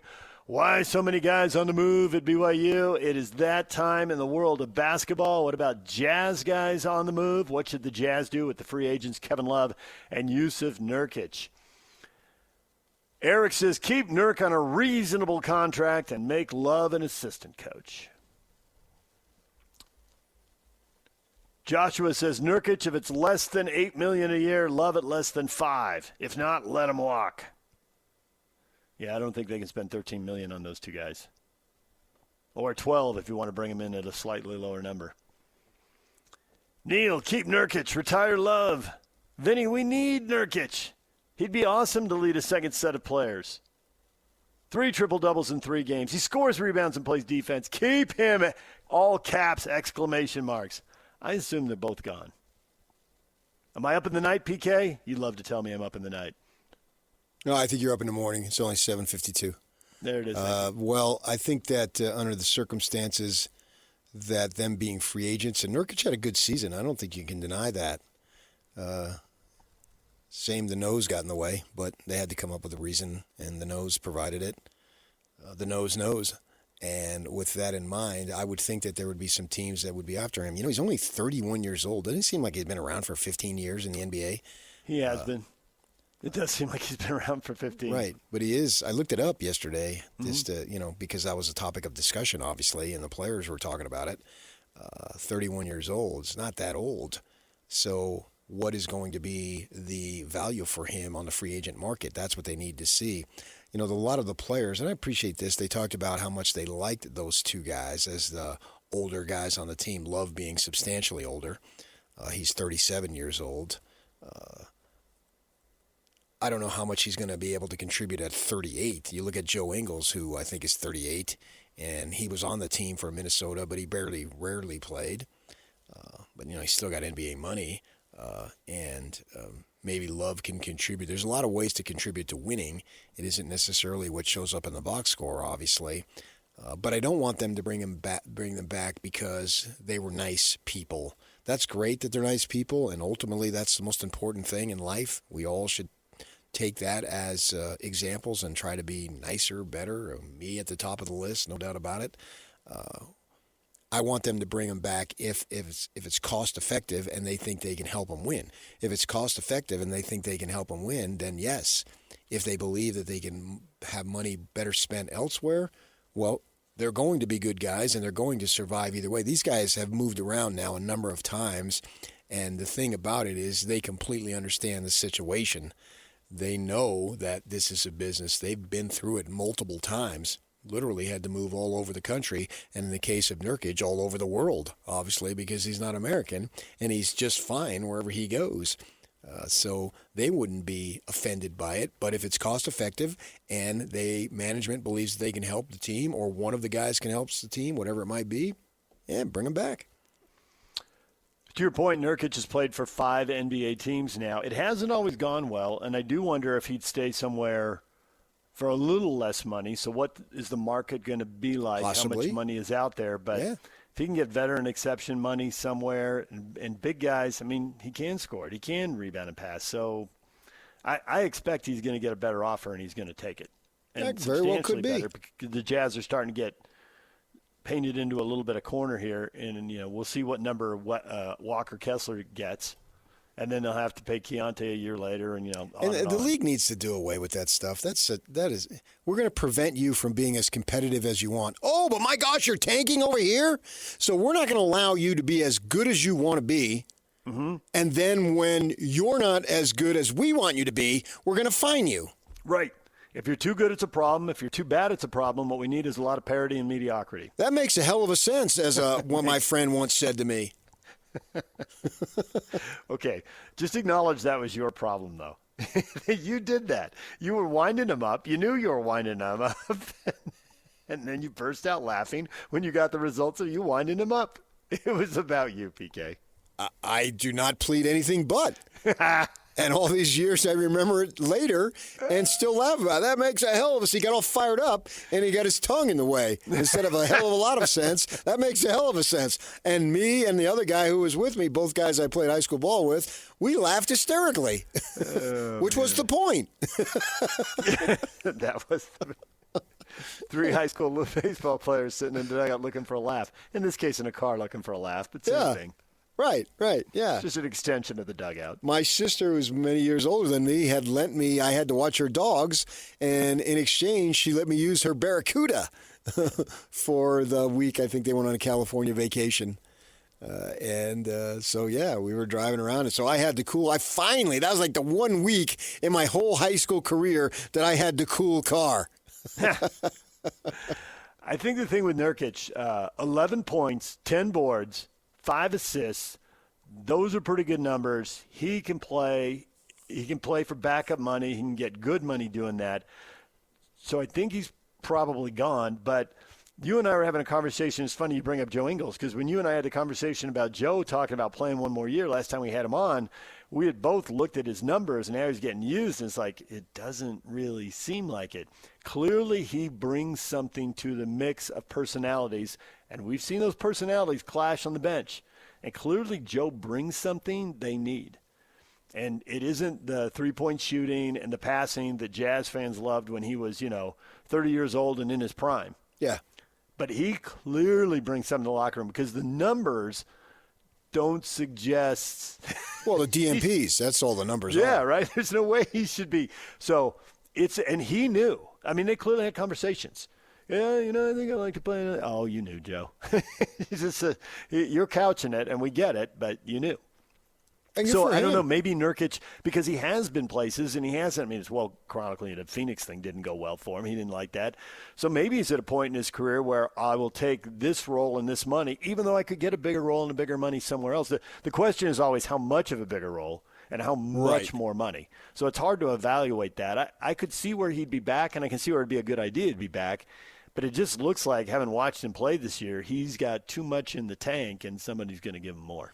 And we'll have to see to the level of more, because this man, I should say, has been around, and I would think he would recognize a good situation. And, hey, I know Will Hardy was reluctant to put a number and talk playoffs, but Keontae George did, and everybody knows it's out there. Whether you say it or not, it doesn't matter. The rest of us will say it. I'll say it, that it has to be. I appreciate what the Mammoth did last year going into this season, where so many of them openly talked about the playoffs. They achieved the goal. Good for them. And the Jazz, they didn't have the steps to winning that the Mammoth have had the last 3 or 4 seasons, obviously going back to when they were in Arizona. And they're going to have to take a quantum leap that usually isn't there. But we all know, as you've pointed out many times, Tim LaComb has pointed it out many times, that this team was a 22-win season. Well, the records were reflected, but we all know that if they played to win 82, they would have won far more, at least 10, if not more. Who knows? Right. Especially after the trade, if Jackson could have been healthy.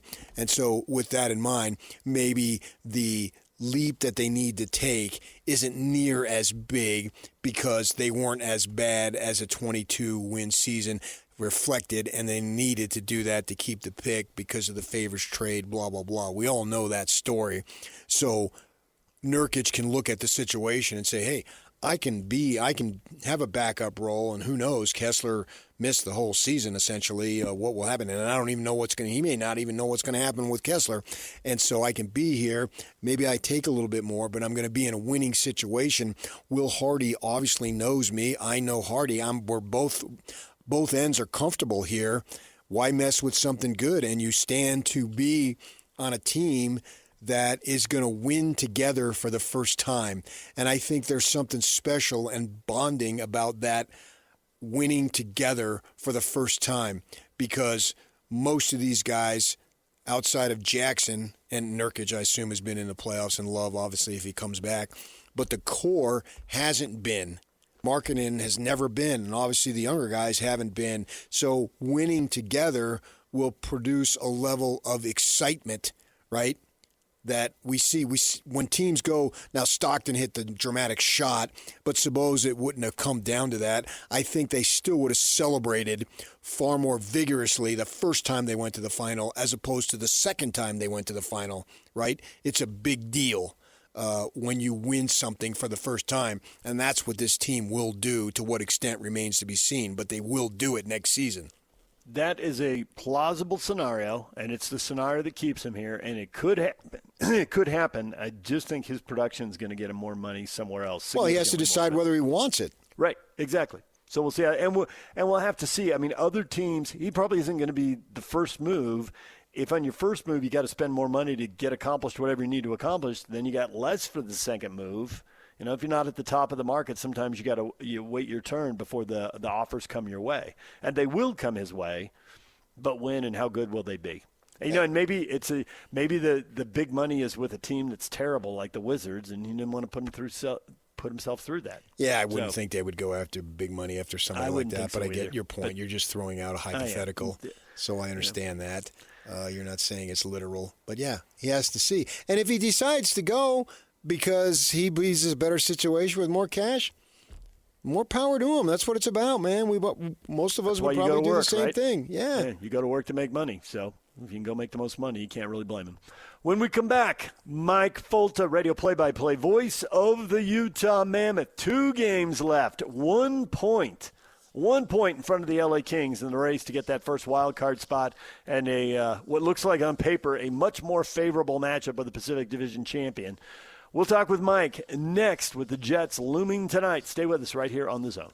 Insurance isn't one size fits all. That's why drivers have enjoyed Progressive's Name Your Price tool for years now. With the Name Your Price tool, you tell them what you want to pay, and they'll show you options that fit your budget. So whether you're picking out your first policy or just looking for something that works better for you and your family, they make it easy to see your options. Visit Progressive.com. Find a rate that works for you with the Name Your Price tool. Progressive Casualty Insurance Company and Affiliates. Price and coverage match limited by state law. All right, I like a little mellow music leading into Mike Folta.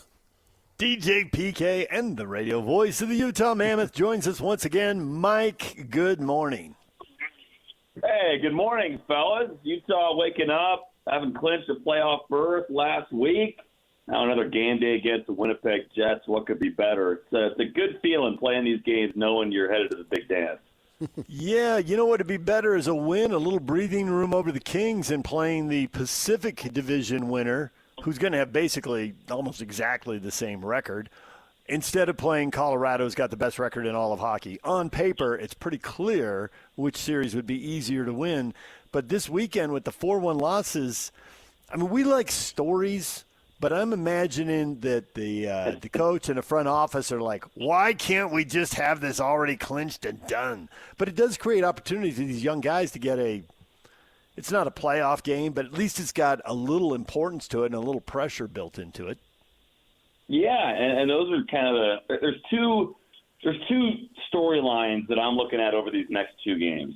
And one is, can Utah clinch that top wild card like you're saying? That's going to be a remarkably easier path through the playoffs. We were looking at some odds earlier this season, not betting odds, just like analytical numbers from our friends at SportLogic, and it's basically Utah is basically twice as likely to advance a couple rounds if they play the Pacific Division than if they play through Colorado, the team that won the President's Trophy as the best team in the regular season this year.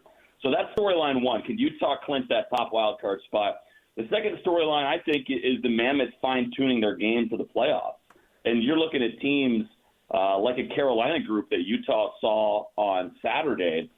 They know where they're playing. They've been clinched for a while. They know they're playing playoff hockey, but they're fine-tuning their details and paying attention to their habits and making sure they have good habits and are ready to go for game 1 of the postseason. So making sure that Utah is fine-tuning its game and locking up that top wild card, those are the 2 big objectives these last 2 games. Any plausibility, Mike, to the theory that once they clinched, they got a little fat and happy, and now they're over that? I don't think that as much. Like the game against Carolina, that was the first game after Utah had clinched, and talking with Bear and talking with the players, didn't feel like there was a total letdown. I think they played at maybe a C+ game and lost to a good team.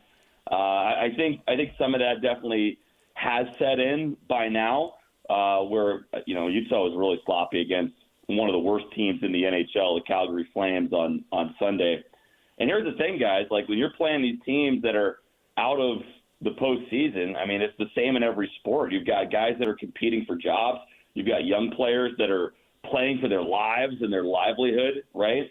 So if you come out with a sloppy game, there's a good chance that somebody maybe less talented but equally as hungry or more hungry is gonna carry the day. So the Mammoths can't afford to come out sloppy like they were against Calgary on Sunday night. Against the Winnipeg Jets team that they did play last night. They got whomped by Vegas last night.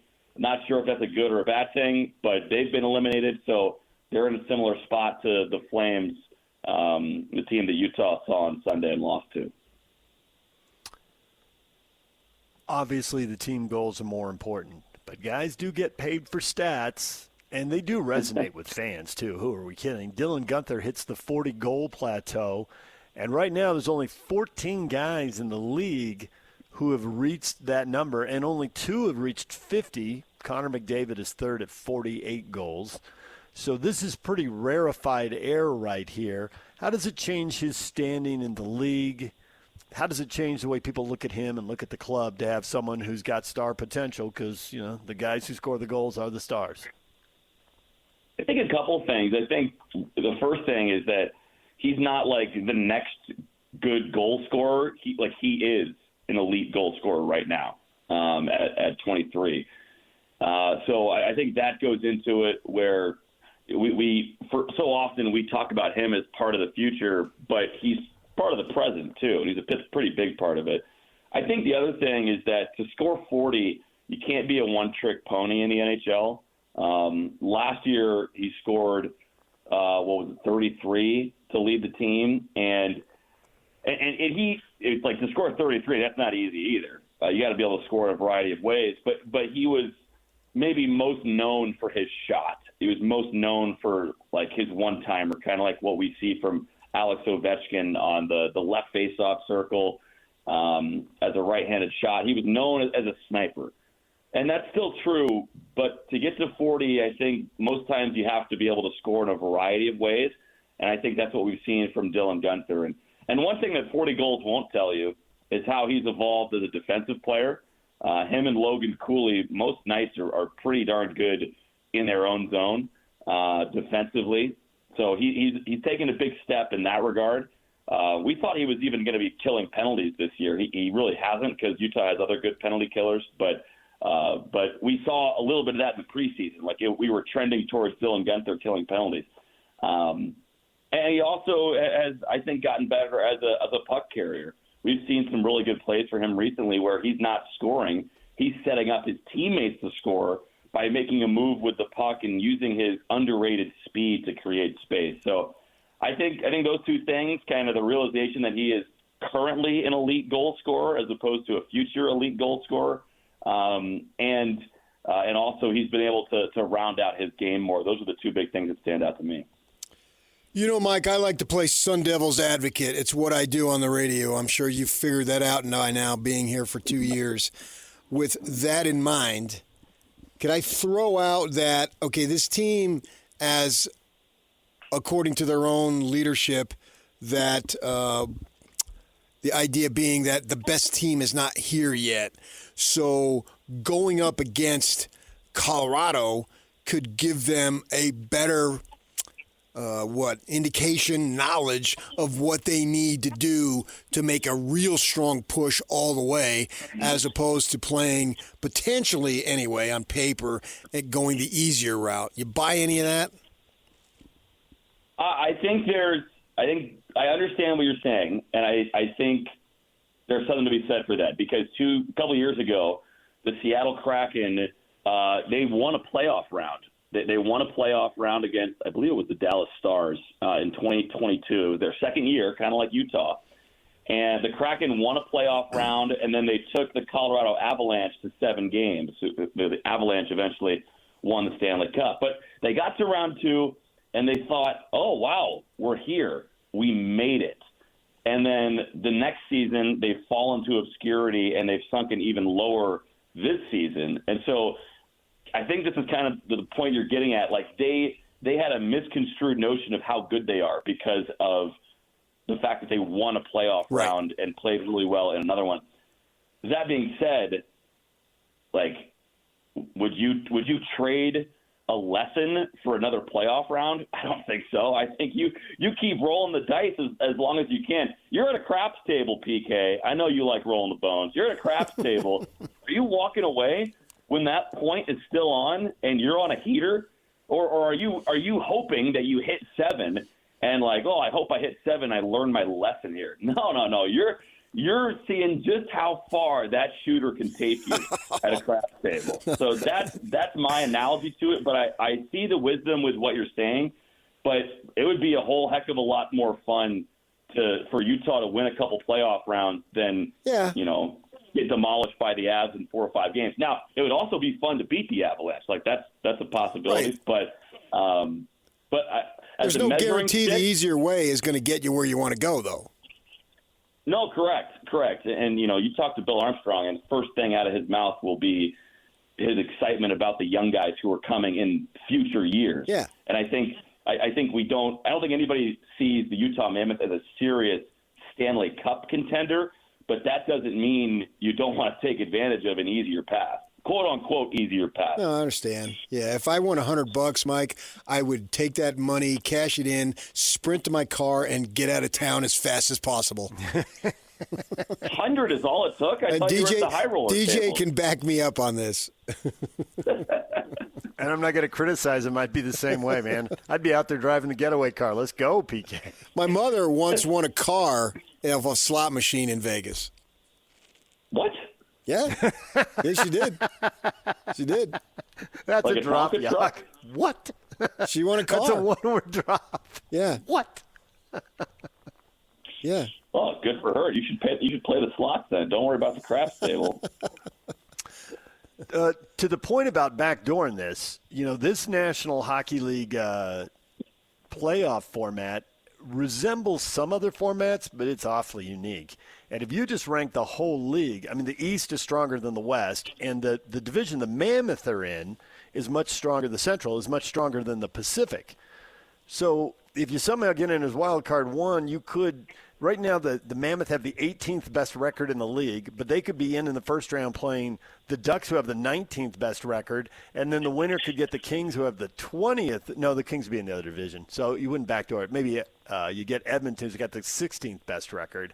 Is that you really would be backdooring the first couple rounds of the playoffs. You'd have these other 100-point teams slugging it out from the get-go, and you're over here clearly with the softest draws. So there could be some fool's gold. To your point about lessons learned, don't we already know, though? And this is this team right now, the Utah Mammoth, 4th best in goals allowed, but 15th in goals scored. I mean, they've got to find a way to score more goals if they're going to be a truly elite team with 100 points or more and favored to go deep in the playoffs. Yeah, and I think, too, to your point about the easier path, it's not just the first-round matchup that's easier. It's the second-round matchup, too. I want to make that clear because you were talking about the teams in the Central. Dallas and Minnesota could easily go and win the Stanley Cup this year, and they're two teams that are going to play each other in the first round. And if Utah falls to the second wildcard spot, like we're hoping they don't, then they would not only have to beat Colorado, but then beat another cup contender in either Dallas or Minnesota. So it goes a couple rounds deep before you get to the conference finals. One thing that is encouraging for me for Utah in the postseason, though, is how good of a 5-on-5 team the Mammoth have been all year. Utah currently is the 10th best 5-on-5 team in the NHL. Most of the year they've been around the top 5. But they've been one of the best at 5-on-5, and that's important because, remember, guys, in the Stanley Cup playoffs, there's no 3-on-3 overtime. There's no shootout. Right. And so it bodes well. It bodes well for Utah that they're a really good 5-on-5 team. Now, you want to have your special teams dialed in because special teams and goaltending makes a huge difference in the playoffs against these elite teams. But pretty much, the whole night is going to be played at 5-on-5 with the exception of special teams, and the Mammoth are one of the best at that. That's another key indicator for teams that go on to have playoff success is that 5-on-5 success. Colorado's the best. Tampa's the second best. You look at Dallas; they're that fourth best team. So it's going to be really interesting, no matter who Utah plays. And honestly, at this point, like we're talking so much about the matchup, guys. Like the Mammoths are just happy to clinch, and I don't think you're not breathing a sigh of relief if you have to play, Connor McDavid and the Edmonton Oilers in the first round, right? Like they were the third place in the Pacific last year, and they sprinted to the Stanley Cup Finals. Like some of these veteran teams don't care about seeding like we care about it. They're just saying, you know what, just get us to the playoffs. We'll figure it out there. Right. So you're going to be scoreboard watching during the broadcast? You're going to be dropping in the calls of whatever goals happen in the Kings-Vancouver game? Well, I will be scoreboard watching, but honestly, if the Mammoths, if they just take care of their own two games here, they'll be in the top wild card spot. If Utah wins tonight against Winnipeg, and if they win on Thursday against St. Louis, then boom, it's wild card one, and Utah will play the winner of the Pacific. So I keep an eye on it because Adrian Denny keeps an eye on it right next to me in the broadcast booth, guys. But it's not going to be the focus is going to be on the Winnipeg Jets here tonight. Mammoth need to get back on track after a couple of losses, just like my golf game needs to get back on track. Yeah. Well, if the Mammoth win tonight and the Kings lose, then it's over. They're 3 points up with one game to go, so it could wrap up tonight. That game starts an hour later on the West Coast, so figure it out during the post-game show. All right, Mike. Well, we appreciate the time as always. Thanks for coming in and referencing. I don't know. Somehow we got to the craps table with you. I don't even know how that happened. I'll have to go back and replay that in my mind. We love the randomness. Well, we could play the Golden Knights. That's why it's in Vegas. Right. There you go. See? we got all the way to PK's mom. I mean, I think that's the far reach of our conversation there. I always love it when it's a family show, guys. My mother didn't use family language very often. Well, she raised you. That makes sense. Nice. There's Mike Folta, Utah Mammoth radio play-by-play voice. His appearance brought to you by Hercules First Federal Credit Union, growing stronger together. DJ and PK coming up next. We got Tim LaComb, jazz analyst for SEG Media. He joins us on the other side of the break. What does he think about the question we got up on our Facebook page? A lot of you commenting, what is the future for Kevin Love? What is the future for Nurkic? What are the Jazz going to do? What do those players want to do? We'll talk with Tim about it next. Stay with us right here on The Zone. This is Jake Scott and Ben Anderson. You have the box score in front of you? I do. How many minutes did Kyle Filipowski play? Phil played 24 minutes. How many minutes did James Harden play? 39 minutes. It's not a good sign. You're in Salt Lake City. The Jazz are not trying to win. That's exactly why the Jazz made the trade they did. The Donovan Mitchell trade of knowing you're only going to last so long in the playoffs. You just didn't know how far it was going to take you, but you knew it was not going to take you to a championship, which Jazz fans will remember. And it's actually a type of pain that when you're not experiencing it, you might forget about it. But it's this is not going to end the way you want it to, but I guess you'll just watch the playoffs as long as they last. And they said, we want to actually raise the ceiling to a point where maybe there's a championship, and the pain to get there is going to be significant, and that's what these 4 years have been, and it is. I was always in the camp of you either do it or don't, and they went into the rebuild, which I think will eventually pay off. Catch Jake and Ben weekdays from 10 to noon on 97.5, the KSL Sports Zone. DJ and PK, it's 97.5, the KSL Sports Zone. We are joined by Tim LaComb from the Jazz pre-half and post-game shows. Tim, good morning. Hi, guys. Good morning. Beautiful morning. It is a beautiful morning. It's a beautiful morning. See, I'm setting him up all the way through. There it is. Tim, we have a question for you. It's up on our Facebook page. Many people are answering this after the clean out the lockers, the media availabilities and all that. A lot of people talking about how much they loved having Kevin Love and Jusuf Nurkic on the team. Of course, sentimentality will get you beat every time, so you got to be careful with that when you're building the roster, and the Angels certainly will. We've seen them make really big decisions in the NBA that didn't have any sentimentality at all. So I guess the question is, do you see a role for Kevin Love or Jusuf Nurkic next year? And Nurkic at 11 points, 10 boards, 5 assists, I think I see bigger roles and more money for him around the league. I don't know how much more money or how much bigger role or how good the team will be. So it might make sense for him to stay put. But do you think the pieces of the puzzle really fit together, or is this just sentimentality talking?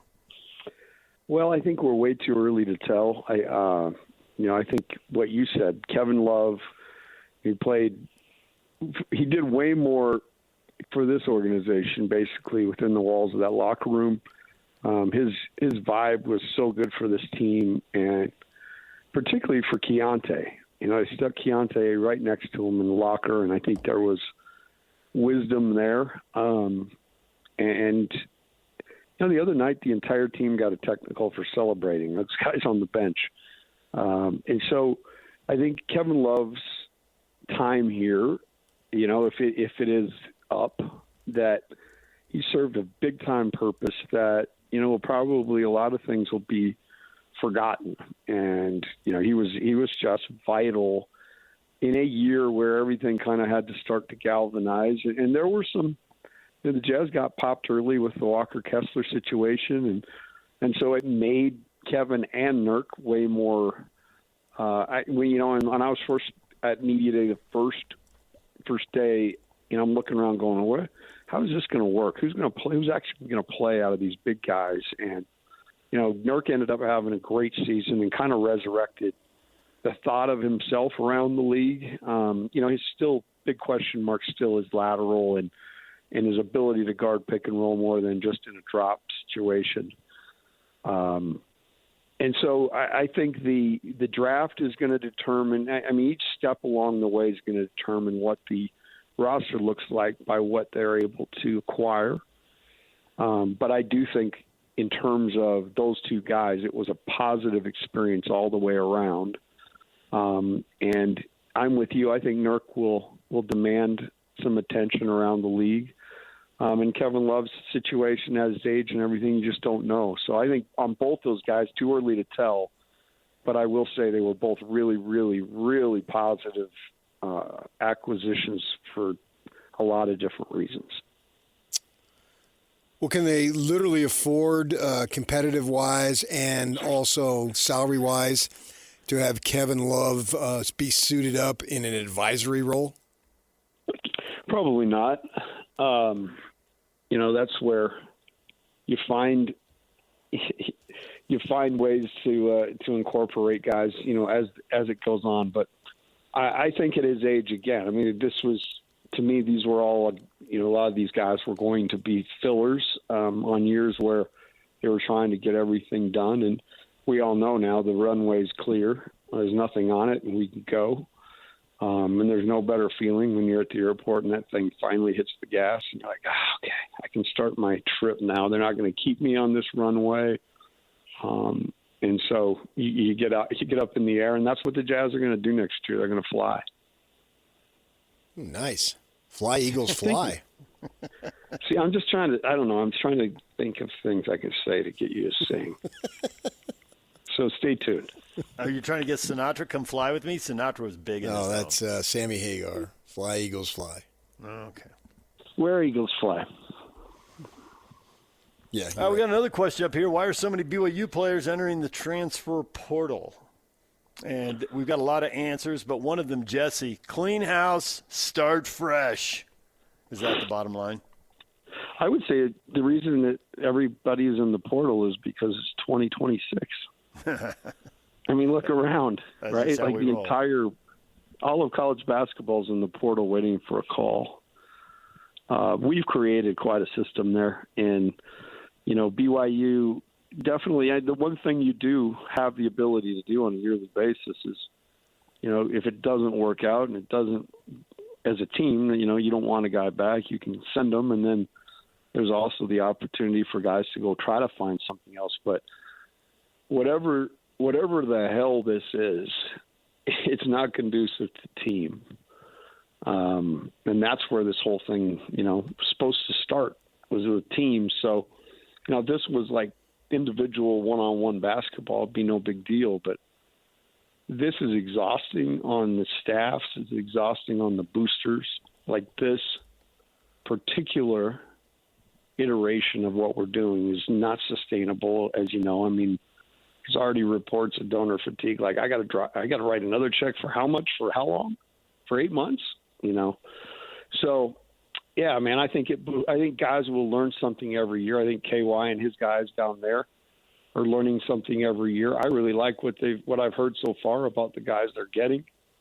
But it's, what do they have, like 6 rostered guys for next year now or something, which is a little bit scary. And so it is a new world. But the reason, long-winded answer, it's the old adage, why'd you go in the transfer portal? Because everybody else was doing it.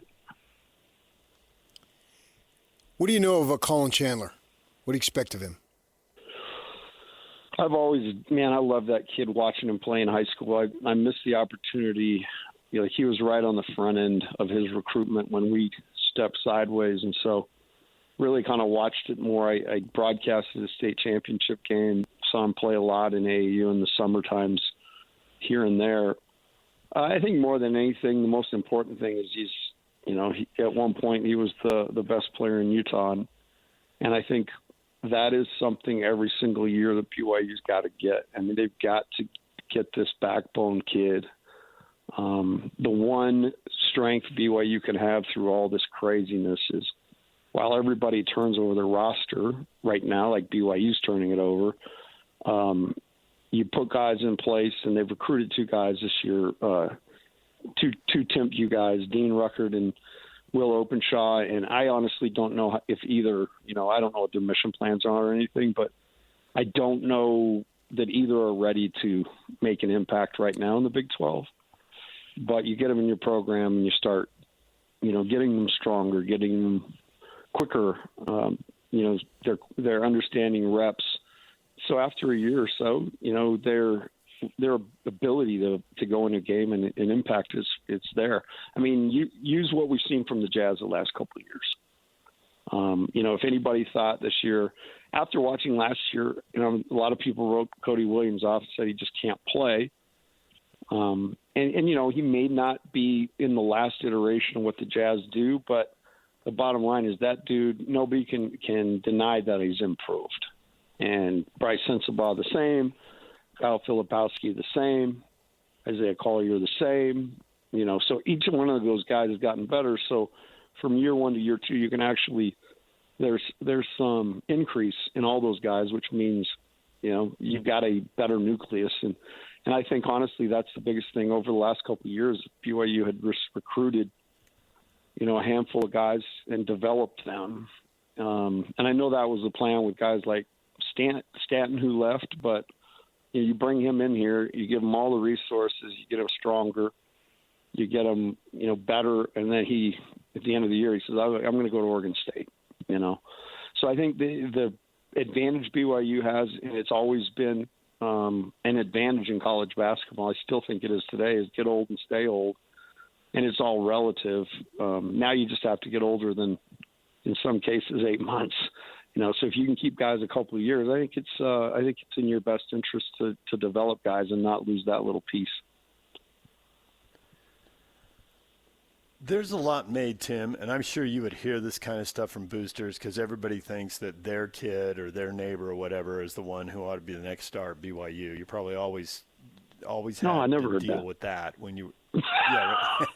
Right. So, but now they're in the Big 12, and nothing against the WAC, the Mountain West, and the WCC, but the Big 12, in what probably wasn't their best year, had a Final Four team and 3 Sweet 16 teams. How many kids who grow up on the Wasatch Front can really play in the Big 12, because Utah fans want local kids like they had back in the day in the 90s under Majerus. And BYU fans want BYU. And a lot of them want return missionaries, right? And it's like, but how many guys playing basketball coming up on a Wasatch Front can really play in the Big 12 when half the league is going to the tournament and 3 teams are going to the Sweet 16? Well, it's not, it's not what it used to be. And it's not, like you're recruiting way different than through the years than Frank Arnold was in the WAC and Cleve and all the guys he recruited. And, I give Cleve a lot of credit. Nobody talks a ton about what he did, but, Roger was put in a unique situation. He gets fired and Cleve comes in, inherits a 1-win team, and really drags that thing to, back to the tournament, which is pretty crazy. And then, those teams struggled to get over the hump of the tournament, and Dave came in and got that done. And, we got on a little nice tournament run, and then Pope came in and he raised in the NIL time. He did a great job of going out and kind of imagining talent. And so, again, long-winded answer, DJ. I used to get those calls all the time. I've got your next Jimmer here. I'll never forget a dude walked up to me at a high school game, and he had his kid with him. The kid was in the 8th grade. And tapped Coach Rosenman on the back, turned around, he's like, and he was dead serious. I'd like to introduce you to your new point guard. Your next point here, your point guard. He's in the 8th grade. I had to reach down and shake his hand, But that's how people think around here. And now the Big 12 has changed the game, but there are guys, a guy like Richie Saunders was homegrown. I still believe that top-end talent can really compete, but can it be right out of the gate? And that's going to be the big question, which is why you've got to have a little foresight and a little patience, and you've got to have great development, man. You've got to sell development to those guys to get them on the court. It's not what it used to be. You can't load up, obviously, but there are players out there. They got a kid coming back from a mission this year I really like in Brooks Barr. He was a Pope recruit, but he's got a lot of moxie. He's really tough, and I think he'll register. I mentioned Dean down at Timpview. He's a really good player. Did a nice job on the circuit. I just know what freshman years look like. At least in the WCC Mountain West WAC. I don't know what freshman years look like in the Big 12, but it's vastly different. You're playing against grown men, and I do think year by year, I think it's starting to really define itself as the best conference. I think Big 12 was better than SEC this year, and I know the proof's in the pudding on that at the end of the day, but the SEC just didn't have the teeth. I thought SEC was maybe a little better the year before. So I think those two conferences are the premier conferences, and so, yeah, you got to be ready to go, and you've got to be really, really tough, and you got to have some size to you. But, it's still – there's still guys out there, just not like what it used to be. How do you rate toughness over talent? That's a hard one. I mean, we used to say that. I wish you could hook a guy up to something. We have all these combine tests for verticality and change of direction and sprint, quick twitch, all that stuff. I wish you could just take them to a station and hook their finger up to a heart monitor. Not that your heart's beating, but what does your heart tell me, Yeah. And so, honestly, PK, that was something I used to try to study, just like when you'd go out and talk to people, research a story. I would sit in those gyms, and I would look for the differentiator, There was a guy like Jackson Emery, and him – the number of times that dude just went straight horizontal to get a ball in high school, to dive and, consequences be damned. And so really it's those little things. It's who's building their teammates up out there. There's a mental toughness aspect to that. Who is, engaged with the coach. You know, who loses, they're cool. Who doesn't? Who wins? You know, who wins a lot? And state championships were a great indicator when we get down to the end and have a couple guys to offer and only a couple of spots. You know, we had a little checklist, and we kind of just put them in matrix. And, hey, did they win a title, you know, in their 4 years? Okay, if yes, how many? We go down and really try to find some sort of equation to measure heart. But at the end of the day, it's something that is the beautiful part about it. There's guys that have simply just stuck around on heart. You know, a guy who sticks out in my mind in the NBA is TJ McConnell.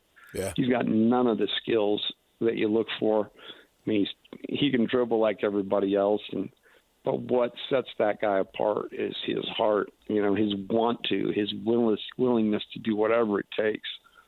And so those are the things you're looking for. And a guy like, I just mentioned his name, Richie Saunders, when I saw him in the 8th grade running, you know, darn near through walls to try to win games. I was like, this kid has all this other stuff's great, and he can really shoot it, and you've got to get that.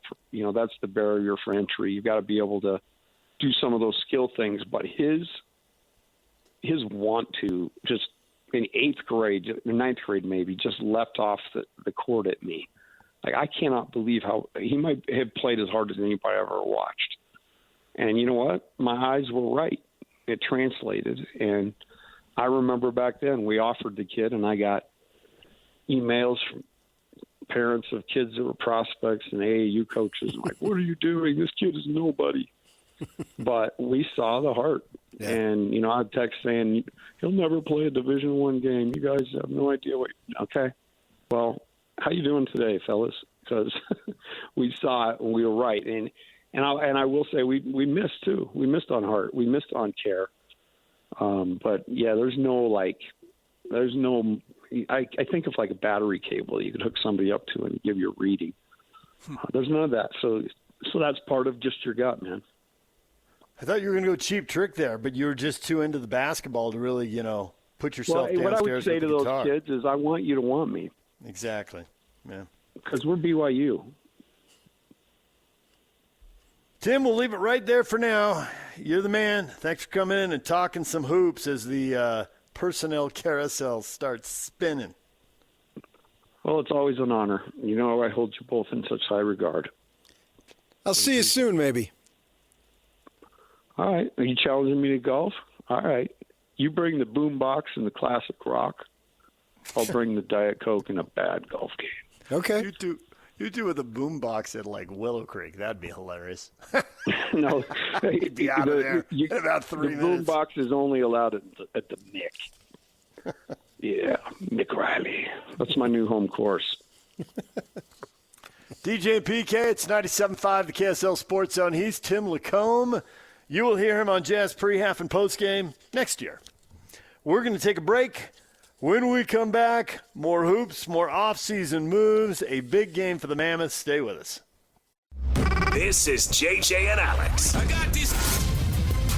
Travis Yost, our guest. He covers the NHL for TSN. For the Mammoth, I think they're the 4th best team in the West. I think that they would be a likely favorite against Anaheim. They could be or should be a favorite in a series against Vegas. If the Mammoth close the season as we expect, by goal differential, this is the best team that has ever been on the ice for either the Utah or Phoenix, Arizona Coyotes franchise by goal differential this season right here, right now. This team absolutely should not be thinking we made it to the playoffs. What an accomplishment. At this point, considering how good the Mammoth have been, and I mean that, they really should be thinking, how do we go in and win a round in the playoffs? And I think if you've got Anaheim on the ice, even if you're the road team in that series, that's a matchup the Mammoth should want, and it's one they should win. Catch JJ and Alex afternoons from 3 to 7 on 97.5, the KSL Sports Zone. DJ and PK, it's 97.5, the KSL Sports Zone. You just heard the head coach, Andre Tourny, talking about the last 2 games, and PK, it is natural to look at the standings and think, win and finish as high as you can and give yourself the best possible path in the playoffs. But you were talking with Mike Folta about this thought that going over to the Pacific Division, the way these NHL playoffs set up, and that Pacific Division is clearly the worst division in hockey, could be a little bit of fool's gold getting to the conference finals and could really raise expectations both inside and outside the organization. I think there's plenty of people inside the organization who would know exactly what happened and wouldn't buy into the hype. But nonetheless, man, when you're thinking, yeah, we're a 90-point team and we won a playoff series or two, we're in the Western Conference Finals, whatever, there could be a little bit of fool's gold if you're not playing any of the top, say, 10 or 12 teams in the league to get to the conference final. I mean, it's real because you're there, but you got to kind of raise an eyebrow, don't you? Is fool's gold better than no gold? Yes. I mean, you play to win a game. If that's the path, it's a. I get why they do the playoffs the way they do. They've tweaked it over time. Maybe there's actually some parallels we should be drawing here to the way the NBA treats the draft lottery. Something happens, so they change it. Something else happens, so they change it again. And then you look up, and you get a year like this year where one division just, despite the fact they had 8 teams, they don't have any excellent teams. There's some pretty good teams. They don't have any of the top 6, 7, 8 teams in the league. Right. I think that what's important is whatever happens for the positive, you've earned that right to take advantage of that positive because you won the necessary games to put you in that position. If it's not you, it would be somebody else, right? And so why not make it you and then go from there and see where you're at? I think that with the Mammoth, and we had Mike Folta talk about this very thing, and he speaks to Bill Armstrong, and he knows the level of excitement that Armstrong and the others have in the organization, as they say in Canada. They know about the young, physical, burly talent. They've got some smaller guys. They know it's like they drafted for size too, you would think, or maybe it just turned out that those were the guys that they wanted that happened to have the size. My guess is they were looking for that to complement what some guys like, obviously Clayton is a smaller dude. We understand that, right? And so they're excited about these guys coming along the progression, and I don't think that's going to change if they go to the conference final or if they got swept in the first round.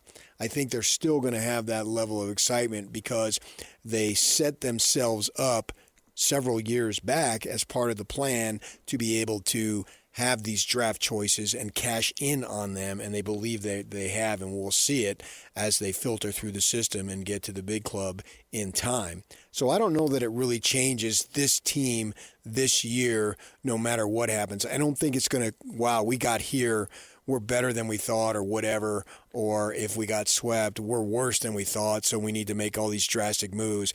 I think they're going to stick to the plan, the long way of saying it, either way. Well, this division format, it does minimize travel and it does maximize the rivalries and all that, which is great. And I get why they did it. And then they went to the wild cards because you'd have a strong division, a weak division, and 4 teams getting in one division, and then you look at the next division over and think, well, that's completely out of whack. So now they put the wild cards in there instead of automatically qualifying 4th place teams. So I get how they got to this system, but it's pretty lopsided this year. I think what's important for the team is they're going to see the community rally. They've seen the community rally, but I think they're going to see it as a higher level. And then all these kids on this team are going to go tell their buddies, and the word's going to circulate, hey, we've got new practice facilities and everything we need of that are being built as we speak, and they're open to a degree, and they're going to get bigger and better and all that stuff. And look at this fan base, my gosh. And these guys, they're going to play in the winter anyway, so it's not all the issues that somehow mistakenly plagued some NBA guys. I don't think it's going to follow here, and nor do I think it's going to follow in the NBA. I think they're going to overcome that, and they're going to be able to see, look, all the positive, because it's literally the same ownership. It's not the same necessarily management, but it's the same ownership, and the investment's going to be there, so the word is going to spread. I think as far as the good times that are ahead for both the Mammoth and the Jazz, I think we're just getting started. The Jets and the Mammoth tonight, 7 o'clock on 97.5 The Zone. You can listen to the next to last game of the regular season. It'll wrap up Thursday. While the Mammoth are playing on 97.5, the Bees will be on 1280 The Zone. DJ and PK back with more. The Cougars in transition. That's next. Stay with us. DJ and PK, we are brought to you in part by Beehive Meals. The KSL Sports Zone and Beehive Meals are honoring people that impact youth sports in our communities. Nominate the youth sports volunteer you know for the Beehive Meals Hero of the Week at KSLSports.com/contest. And listen every Thursday afternoon to JJ and Alex for the winner. It's the Beehive Meals Hero of the Week. Ain't that the truth?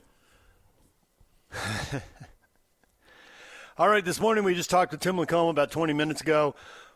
So many BYU players entering the transfer portal. Why? What can be done about it? Tim reiterated, well, don't bring in so many freshmen. It's a big jump to college basketball, but it's an even bigger jump to the Big 12. He's preaching get old, stay old. Bring in juniors, PK. Bring in experienced guys. Why can't you? I think you have to have everything, though. I don't think you can just bring in juniors and seniors who, to an extent, and maybe fully, are retreads. And are they coming to your place to build this winning culture, as they say, or are they coming for FGAs because I'm running out of time and I got to show, if not to the NBA folk, the European people, and if I'm getting 2 or 3 shots and playing 14 minutes at fill-in-the-blank school, they're not going to see what I can do. So I think that's not that stay old, get old, or whatever it is. I don't know. Somebody spun that as a clever phrase, but I'm not into clever phrases on 100% face value. I think it has to be on a case-by-case basis. And so as I look at that, see what's out there, what is best for me and my team. And I think that's where Kevin Young has had experience these last couple years of finding out what's going to work, what maybe doesn't work as well, what works better. And so I think you need to give him an opportunity to grow into this because he hasn't done this. He hasn't had to put together a team. I mean, there's change in the NBA, but there's not massive change from year to year, certainly at the level that we've seen at college ball the last several years. And now you factor in the money, and do you want to go ahead and blow all your money on top-end talent and then have literally get down to player 4? Not player 7, player 4, where if he hits 2 baskets, you're celebrating wildly. What a beneficial thing that is. What a lift it's going to give our team. Not hitting 5 baskets, 6 baskets. We're talking 2. And we all felt that watching BYU basketball this year. Oh my gosh, Kennard Davis hit a couple of 3s. Wow, how much does that improve our chances to win? That's what we were talking about. And the 5th person, forget it.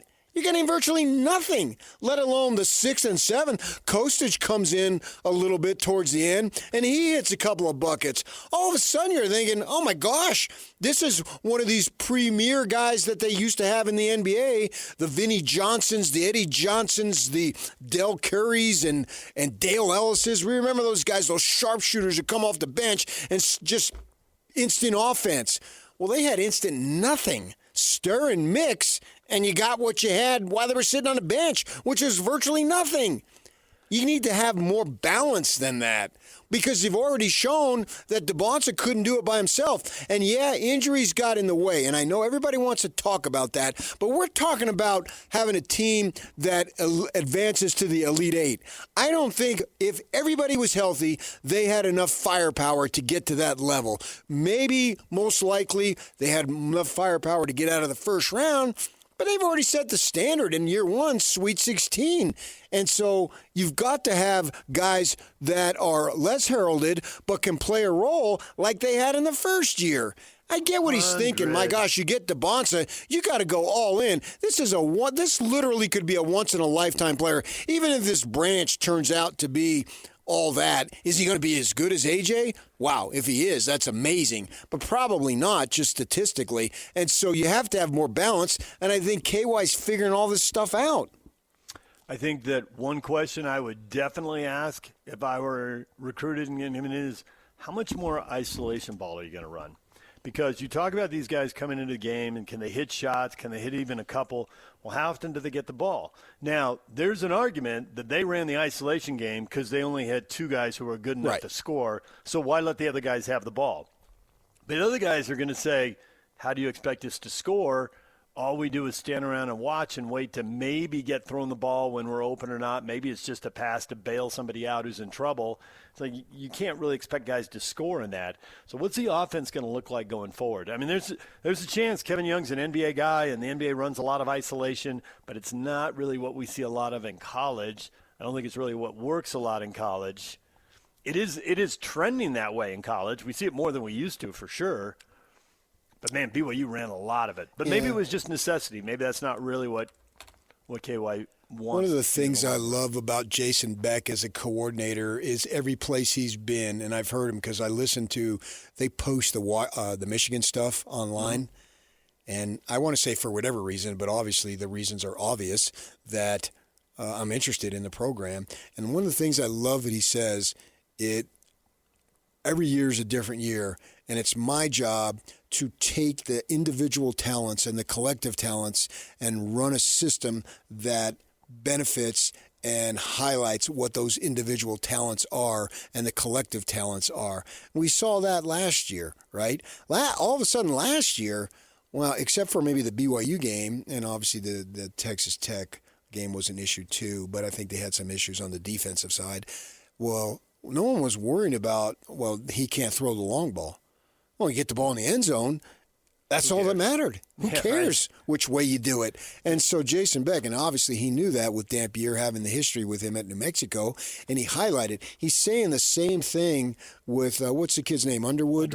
Over there. And Bryce Underwood, yeah. And he's been talking about that. And because I listened to the stuff, and they posted after every spring practice, and he's been talking about that same thing. Well, that's what Kevin Young, what is your talent? What do you have? What strengths do you have? What weaknesses that can we hopefully get better or mask up if it comes to that? And I think we'll see that. Did you see the behind-the-back pass Underwood threw? He threw a behind-the-back touchdown pass in one of their spring, I don't know what they were scrimming. There may have been a goal line situation, I don't know. But he took the snap. He started running to his right. And as he started, everyone started over, and he just threw it behind the back and hit a guy in the end zone. That's what happens when you grow up watching Patrick Mahomes right there.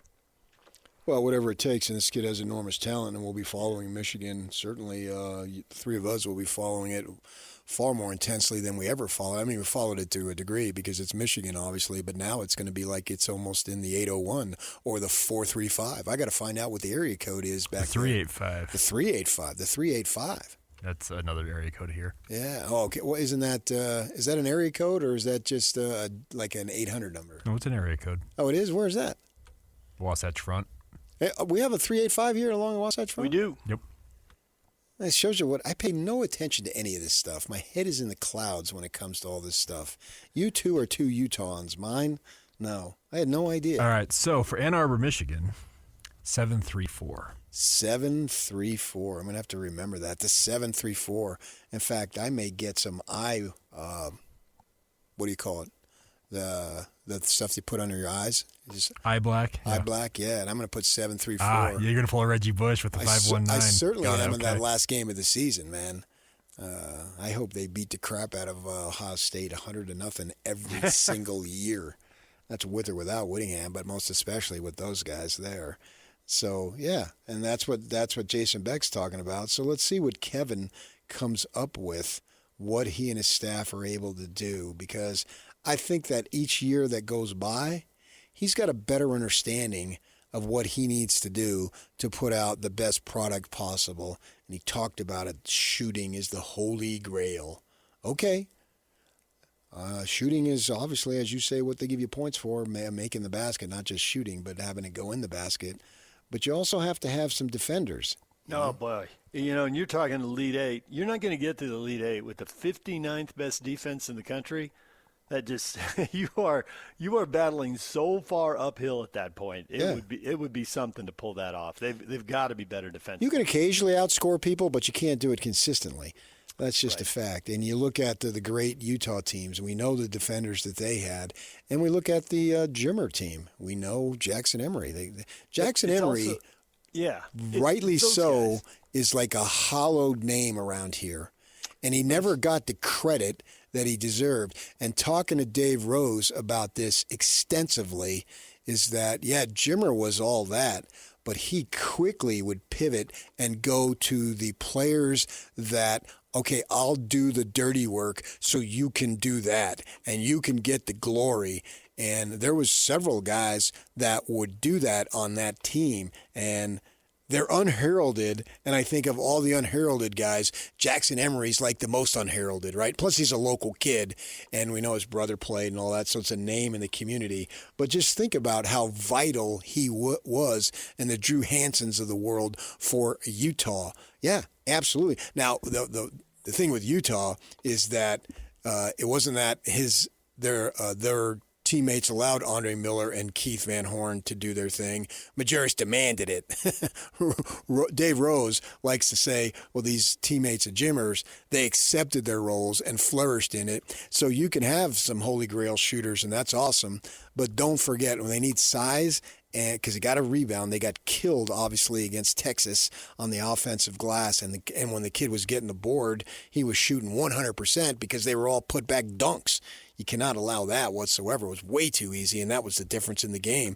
The kid who was a decent player had a triple-double or a double-double by halftime. So give me size, and then also give me rugged, tough defenders. Toughness that Tim LaComb just talked about. You can't put a price tag on toughness because it doesn't jump out at you. And I don't think those boosters can see what toughness is. I don't think they have the trained eye. They want to see the gaudy stats and the 5 stars and all that stuff. Well, it's up to the coaches to see what toughness is and be able to define it because they're in there with their boots on in that level and get some more toughness there. So for all the talk about BYU guys then, they still probably need to bring in, on average, I mean, some usually be 1, some 3, but on average, if they can bring in 2 local guys a year, and if they're stars, that's great. But if they're not stars, if they're the next Jeff Johnson, the next Drew Hansen, the next Jackson Emery, someone who's going to go out there and defend and hit open shots when they come their way and stay in the program and grow. Yeah, I put Dallin Hall in that category too. Dallin Hall. Saunders could go in that category. There's another guy. Saunders was a little more skilled. He was. And these guys will come with different different abilities. Some guys will have some size. Maybe some guys can really develop into good shooters. Maybe some guys need to be defensive-minded. But there's a couple guys every year. That's 8. And then you're filling in with the transfer portal around them. We hear that in football all the time. It's no way to build a team, but it's where you do absolutely go address a need. We hear that in the NBA. We hear that in college basketball. But what we're hearing, we hear that in college football. But what we hear in college basketball is at least half the teams in the portal. It's over 2,000 kids nationwide, and every year you put a new team together. It seems like there ought to be a little bit of a core, a little bit of a backbone. And I saw the 4 Final Four teams profiled, and that skewed a little bit because some of those schools have the money to go get, 3 potential or 4 potential draft picks in the case of Duke, who was an Elite 8 team this year and Final Four last year. Arizona went out and got a lot of impact freshmen. If you can get 3 of the top 25 recruits, maybe you can do it differently. But you got 1 of the top 25 recruits. So you need the program guys around them, and you need the glue guys and whatever other. Yeah, and you look at the Michigan, the team that won the title. I mean, some of those guys early on, they weren't all that heralded, but have some toughness and show some ability there. And go get the hunger dudes, too. The proverbial run through the wall. Those are the guys. Because then if you lose, you feel like you gave it your all, right? And there's going to be a winner and loser every time. And as long as you didn't leave anything out there, I think not accept losing, but deal with it much more comfortably if you gave everything you had and you put it all out there and you came up short. Okay, that happens, right? There's just no other way around it. And at least you can, you should be able to sleep better anyway. It's a game. But you feel better about that. Go for some toughness. Go for some guys who are going to lay it out on the line. You need the skill guys, but go for guys whose primary attribute is toughness. And they can shoot it. They can play a little bit, maybe do a little bit of everything. But what overwhelms you about them or what you like about them is their mental and physical toughness. And when you really get to know them mentally, and some guys want more playing time, you just can't give it to a freshman if you're going to compete at a high level in the Big 12 with 3 Sweet 16 teams and half the teams going to the NCAA tournament. I really think there's something to stashing guys, and I really think UVU is something they ought to look at. And even if that takes boosters saying, hey, we'll slide you a little extra money, take these guys, UVU is routinely, under multiple coaches, including the current one, Todd Phillips, they've routinely developed players. It seems to be, I mean, you can go back to Ronnie Price and Dick Hunsaker, and in between, and Madsen did it while he was there, and Pope did it while he was there. Some guys who need to play, who want to play and need to get bigger and stronger, go play there. You're right down the road. They can keep an eye on you. They can slide you right into the program. No culture shock moving in from another time zone, or in the case of all these foreign players coming from another continent, and not a lot of those guys seem to be satisfied. Yeah, a kid like Jake Toulson had toughness. Yes. And is it Holcomb? They had a big guard this year who was good. Yeah. Yeah. Like, where's he going to go? And he's got some size. He's 6'5". I mean, as talented as Rob Wright was, I mean, he was usually undersized in his matchup. Sometimes it was even. Sometimes he went against a guy his size. You know, and instead, can you go get somebody who's going to give you a size advantage? Yeah. Okay. All right, DJ and PK, it's 97.5, the KSL Sports Zone. Everything you missed in this show, including reflexes in the dugout, they matter a lot. We will get to that. Stay with us, DJ and PK, it's 97.5. We got NBA playoffs tonight, play-ins anyway. 97.5, the KSL Sports Zone.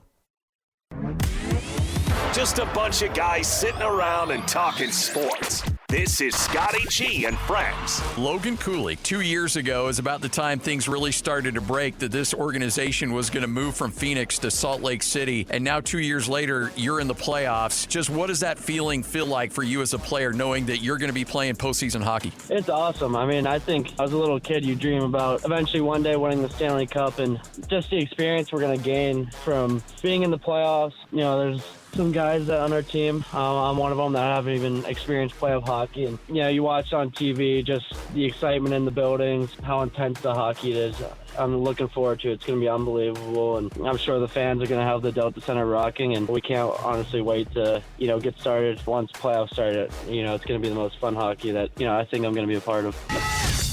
Catch Scotty G and Friends weekdays from noon to 3 on 97.5, the KSL Sports Zone. The Slacker Radio headlines are brought to you by Trajan Wealth. Call Trajan Wealth today, your local trusted financial fiduciary. Call them at 801-210-6800 or visit their website at TrajanWealth.com. NBA play-in tournament starts tonight. Miami and Charlotte, 5:30. Portland and Phoenix, 8 o'clock. PK, which team do you think the Jazz most resemble in their rebuild? Charlotte, Portland, Houston, and Phoenix, I think, would be 4 pretty good examples, comparisons. Any of them really line up? I'm going OKC, man. I'm thinking big. All the way to the top. Yeah, that's my model. They are my model. Oklahoma City Thunder. I think they should be everybody's model. Stockpile picks, pick well, lose, got the losing, did the losing, used the picks, and you didn't just go and Holmgren was going to be the number 2 guy, right? And so they took him at number 2, and that was pretty obvious. He's big stork of a guy, can do a lot of different things. But then they get an all-star at Jalen Williams at number 12. That's Donovan Mitchell territory. And he's out of Santa Clara. Mitchell played at Louisville. Big difference between Santa Clara and Louisville, right? But they see stuff in him, and they take him, right? And then they get Dort, who's a free agent. I mean, Dort on his own is not great, but Dort in that system, every team passed on him, and some teams passed on him multiple times if they had more than one pick in the first or second round. They pluck him off the scrap iron, and that was the year the Jazz had 3 second-round picks. I know because somebody in the organization complained to me that they didn't take Dort. They didn't sign Dort or draft him. Anyone had to sign him, they needed to draft him, and they didn't. They missed on all 3 of those guys, and so you look at that, right? Then they've taken some other guys that were bench guys and getting big-time production. Then you take a guy like Hartenstein, you need some size. Okay, he has a nice season for the Knicks, and then you bring him aboard. And he provides the size you're looking for. Caruso on his own, he's okay. But what they needed, and then they trade a high pick in Giddey to get that. And then what do you got? Well, you got the team that wins the title, and then I haven't seen the odds, but they're going to be no worse than second this year to win the title. Maybe the Celtics have been surging now with the return of Tatum, obviously, so we'll see how that plays out. They're the one I'm shooting for every time out. They had 2 tank years of 22 and 24 wins, and then they had a year where they missed the playoffs, but they were 40 wins. They were clearly on their way. 57 wins in the playoffs and then 68 in the title. That's their 5-year arc. Now, the Jazz have had a 4-year rebuild, but when I suggested 50 wins, and I get it, it's way early to worry about that stuff. You still got what's going to happen on draft night. Well, what's going to happen with the draft lottery? Where you're going to pick. It's fun to talk about, though. Yeah. But nonetheless, you look at the kind of jump they made. Where are the Jazz then in that progression? I picked the other teams because I still thought there would be a progression, I don't think any of us are crazy. Yeah, but the progression, we already talked about that. The progression was already there. They just chose not to exploit it. I don't think OKC had any tanking years. I think they just sucked.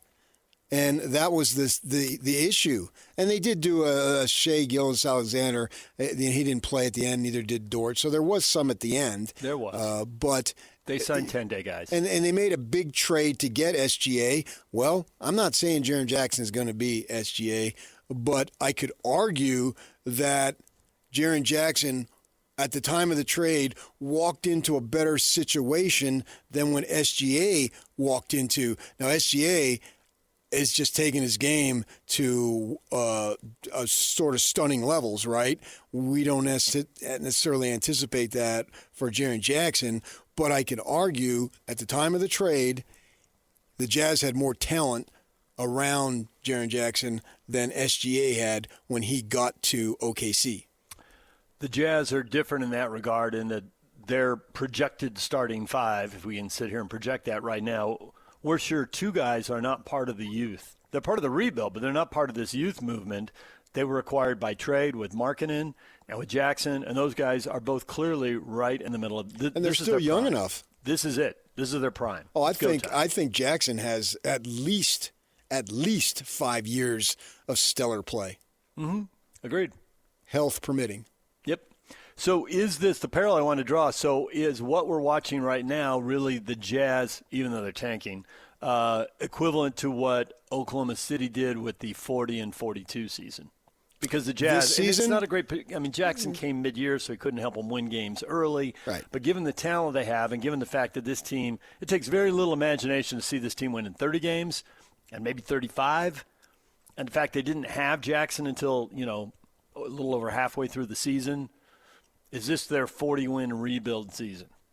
The 25-26 season. I see what you're saying. Yeah, that's the point I was making earlier, that – we're going to look at standings and we're going to say, wow, if they win 50 games, and let's just use that for argument's sake, they're going to go from 22 to 50. That's incredible. What a leap.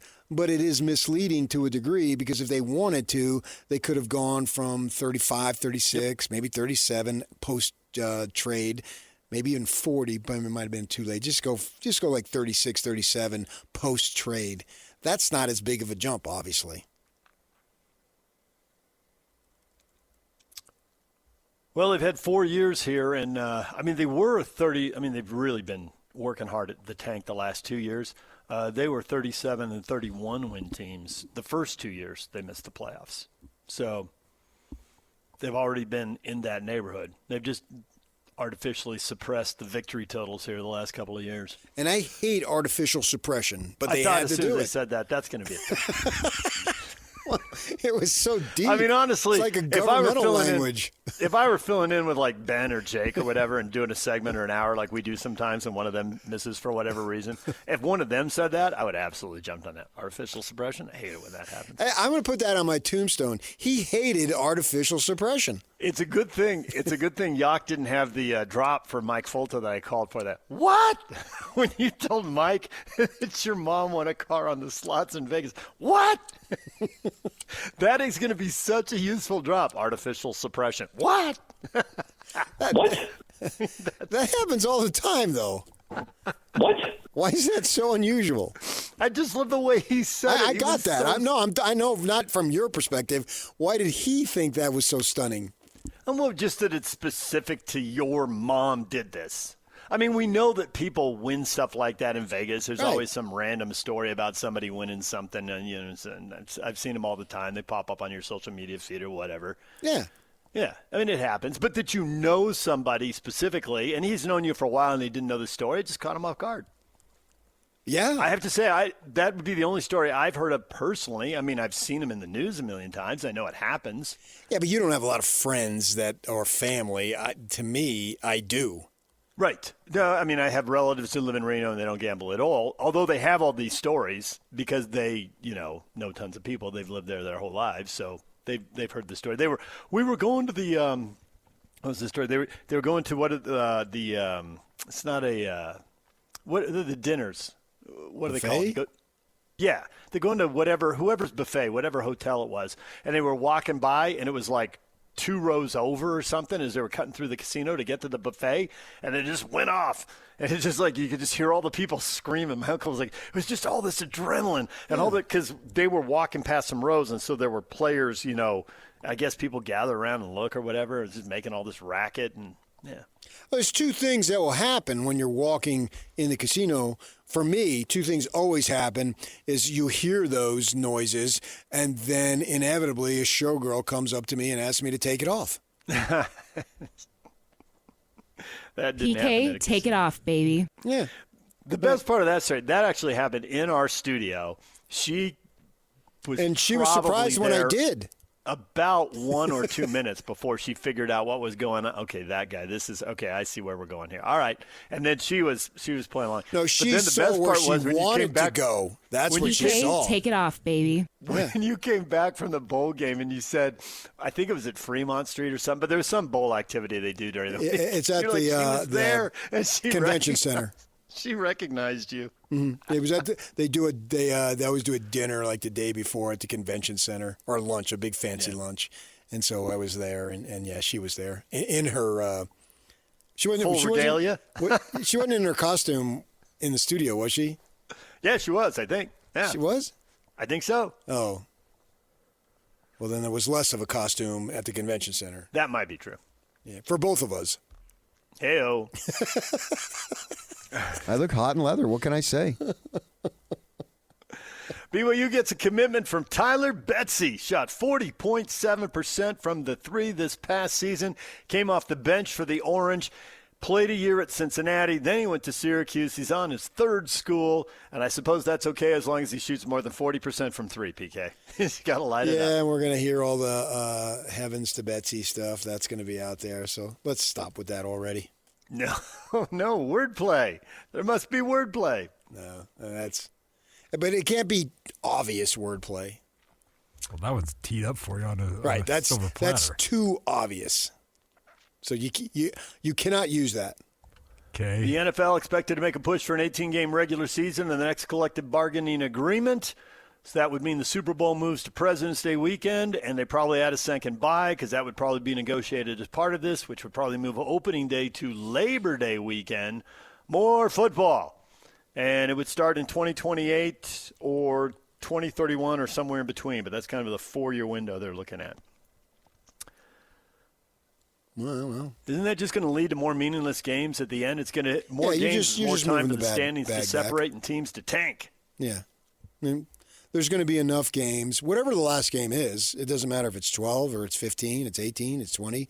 There's going to be teams that have clinched. They can go higher or no, they can't go higher, can't go lower, and how are they going to approach that game? That's always going to be the case.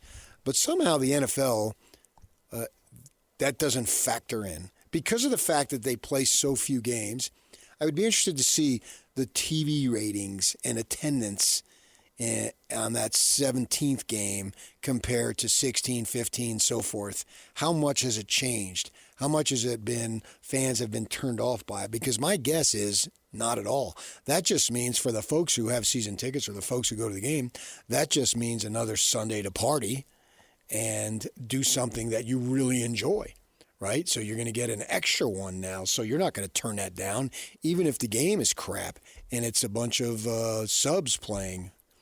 It's the NFL. It's sort of Teflon there. So I wonder how that will play out, if it will really make a difference. Because there will be some games that matter.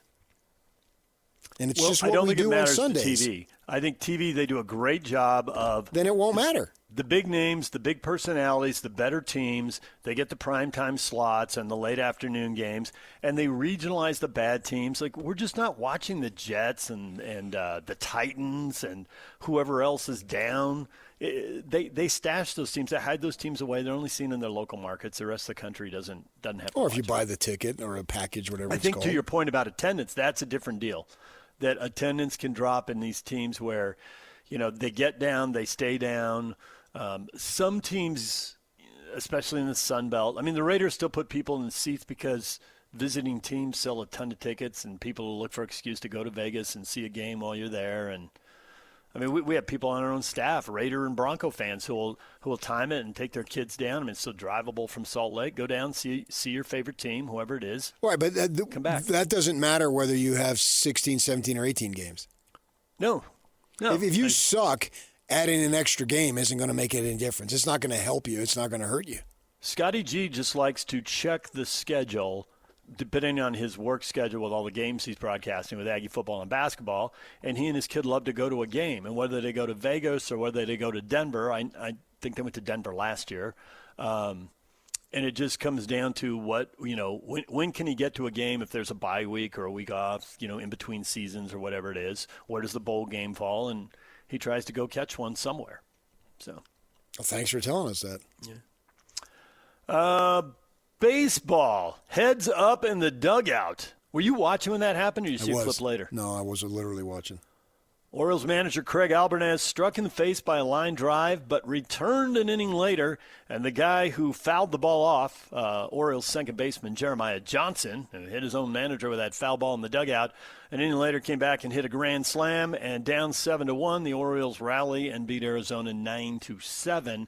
You've often talked about the danger for the pitcher on the mound and how much you fear the comebacker. The foul ball into the dugout, just almost as scary, right? Physically, it depends on the stadium, I guess, but it's not that much further away. It's not. We had a first base coach years ago, not that long ago, actually died. Yeah. And that's why they all wear helmets now. Yep. I read the book. They wrote a book on him, and I read it. He had two little kids and was toiling away in the minors, hoping to be a first base or at least get to the majors as a first base coach. I can remember Jim Leland told his mother once that, I'm not going to be a coach in Pittsburgh or whatever. They didn't have a spot for me. And she said, well, what do they do? He said, well, they already have their first base coach and their third base coach. And then his mother said, well, why don't you coach second then? True story. Maybe they put some netting. I saw one time I went to a Diamondback game, and the well, like the photographer's well that's just past the third base dugout? Mm-hmm. I saw a gal take a foul line drive, direct hit in the face. Ew. Yeah, and went down, and they had to get a big towel blood and take her away with the towel covering basically from the neck up. Yeah, so that's why they put in all that netting.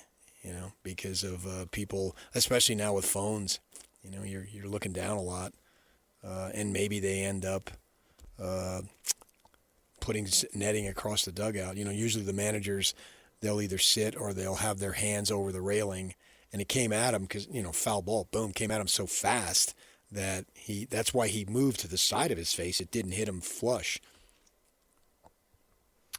Mike Folta, Mammoth Radio play-by-play voice, joined us at the top of the 8 o'clock hour. Get it wherever you get your podcasts. He talked at length about the playoff race, Dylan Guenther scoring 40 goals, the game tonight with the Winnipeg Jets. There's only 2 games left in the regular season. Talked about the Mammoth sitting 1 point in front of the Kings in the battle to see who gets to play with the Pacific Division teams in the playoffs and who is stuck with the Central Division teams. Get that wherever you get your podcast, KSLSports.com. It's available at YouTube, wherever you go, Spotify, Apple, whatever you're looking for. That is what we've been talking about today. Your feedback is coming up next. Stay with us. Join Scotty G tomorrow from noon to 3 at the Bar W Beef pop-up event at the Cal Ranch store at 950 North Main Street in Spanish Fork.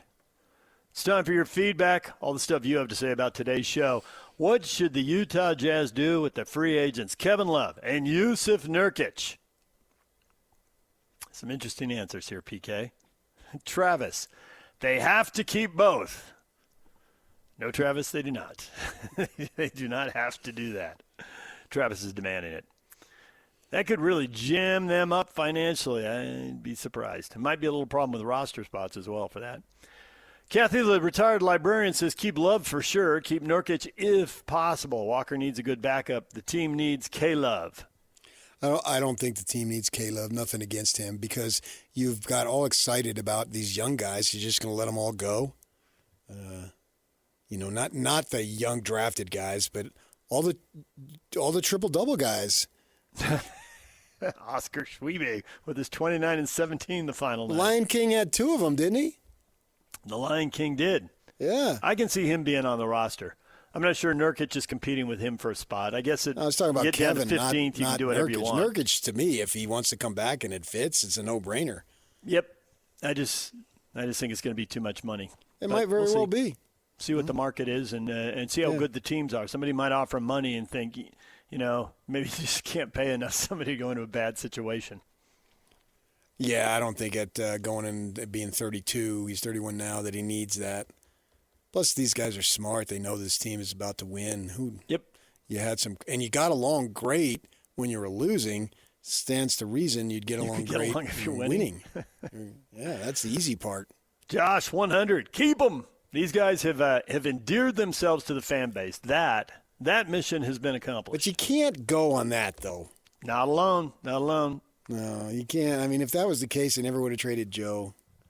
You can't get caught up, as you said, in the sentimentality. It's got to be run like a business. And the good thing about DA is that he's proven that he's not interested in the sentimentality. He's traded a bunch of guys and took grief for it, and then it turns out it's right.